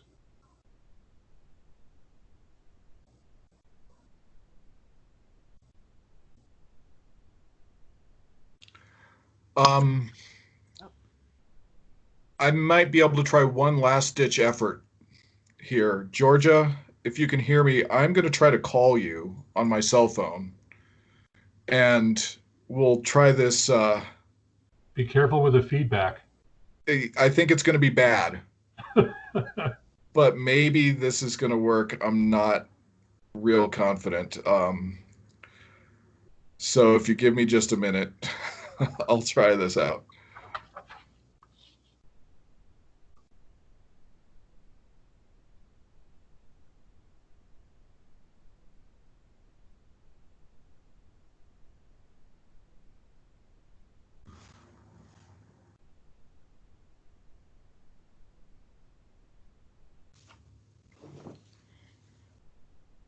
Hi, Georgia, this is Matt. Okay, so what I'm going to do is I am going to mute my speakers so we don't get feedback, and then put you on speakerphone. Now, can you hear me okay, Georgia? Yeah. Okay. And Georgia, why don't you just say hello again, and we'll see if everyone else can hear you. Okay, hi everyone. Hi, Georgia. Hi, Georgia. I can hear you. Hi, Georgia. This might work. Okay, I'll pull up our next slide here. Oh dear. Okay, over to you, Mark. Georgia, welcome to the Arts Commission.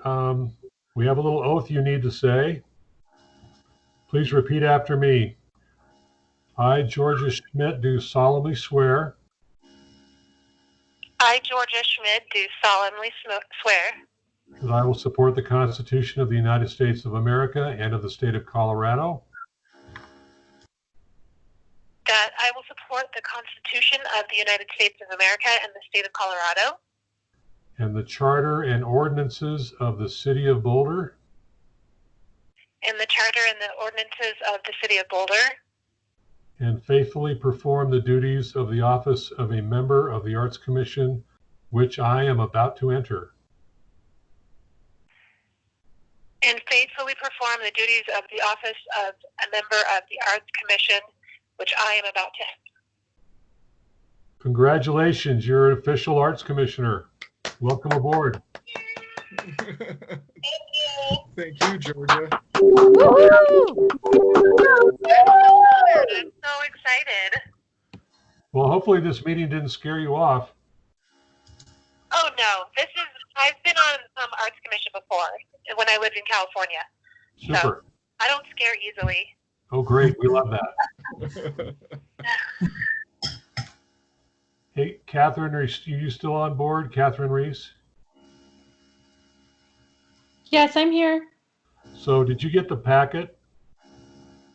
Yes. The full meeting packet? So there's a letter I sent to Bob Yates and Mary That's Young, what Karen Brockett. That's what everyone was talking about. Yeah. And Okay, thank you. I was just letting everybody know if they had anything else to say that I was going to, that letter should Yes. explain my future actions. And Okay, great. I Thank felt you. was Sorry I taking the missed air that. out of the room all the time. So Oh, I definitely don't think that's true. But thank you for filling me in. great. Okay, so this is the one thing that I'm really not happy to do. But Erica, thank you so much for being part of this commission. I'm sorry to see you leave. You were an incredible asset to the group, and you got on board right after we did our whole cultural equity statement. And you were a voice that was needed, and I feel lucky that we had you for as long as we did.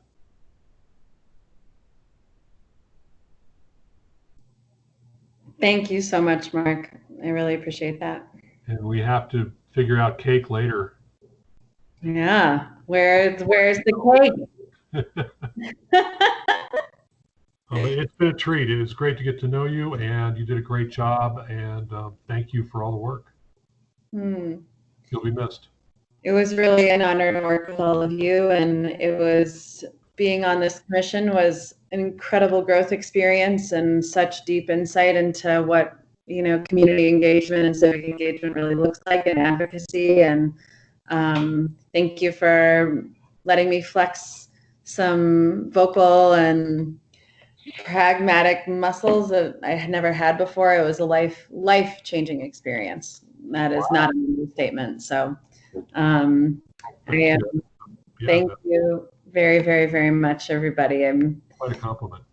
It is, and individually and collectively, every one of you. So thank you, Lauren and Matt, for all of your support and continuous organizing, and Mark for your heroic leadership and your voice. And you've been in this community for so long, and I can see you witnessed and adapting.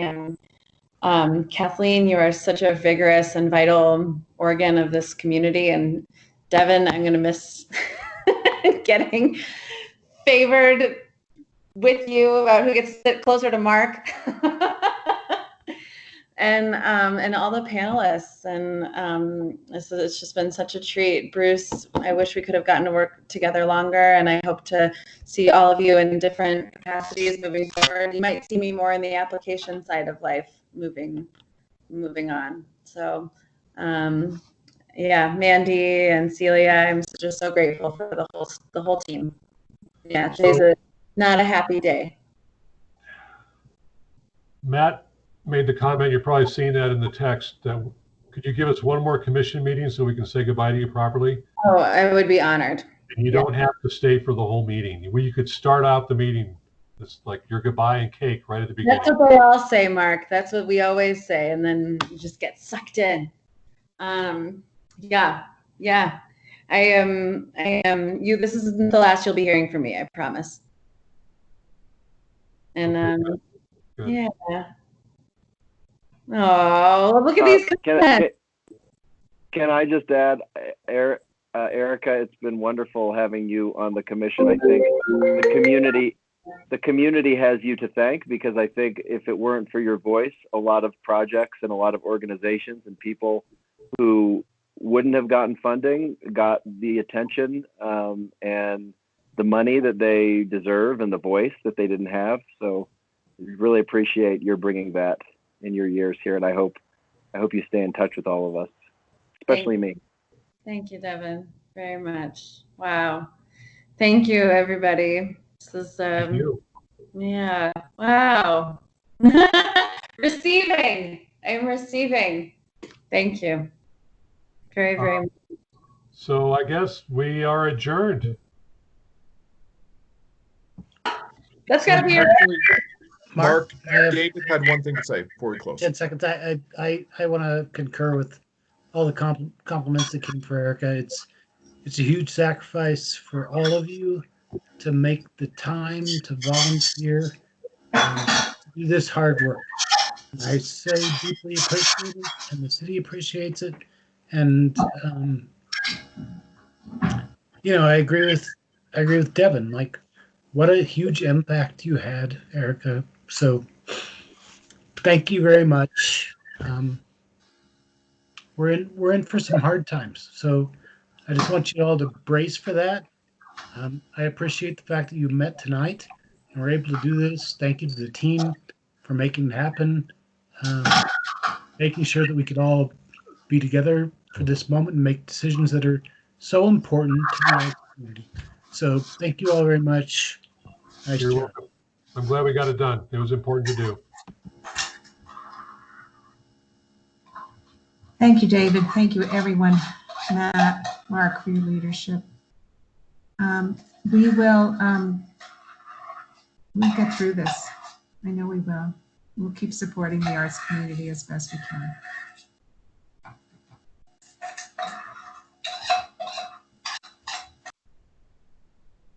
Well, panel, I hope you're we hope, it'd be nice to know that we would see you all next month, but I think it'll probably be another one of these meetings. Thank you for your hard work and thank you for being a part of this. Thanks, everybody. Thank you. Thanks. Good night. Stay well. Thank you, everybody. Thanks. Thank you all. Stay healthy. Stay well. Stay safe. Thank Bye, you. everyone. Stay healthy. Bye. Bye, Erica. Stay in touch.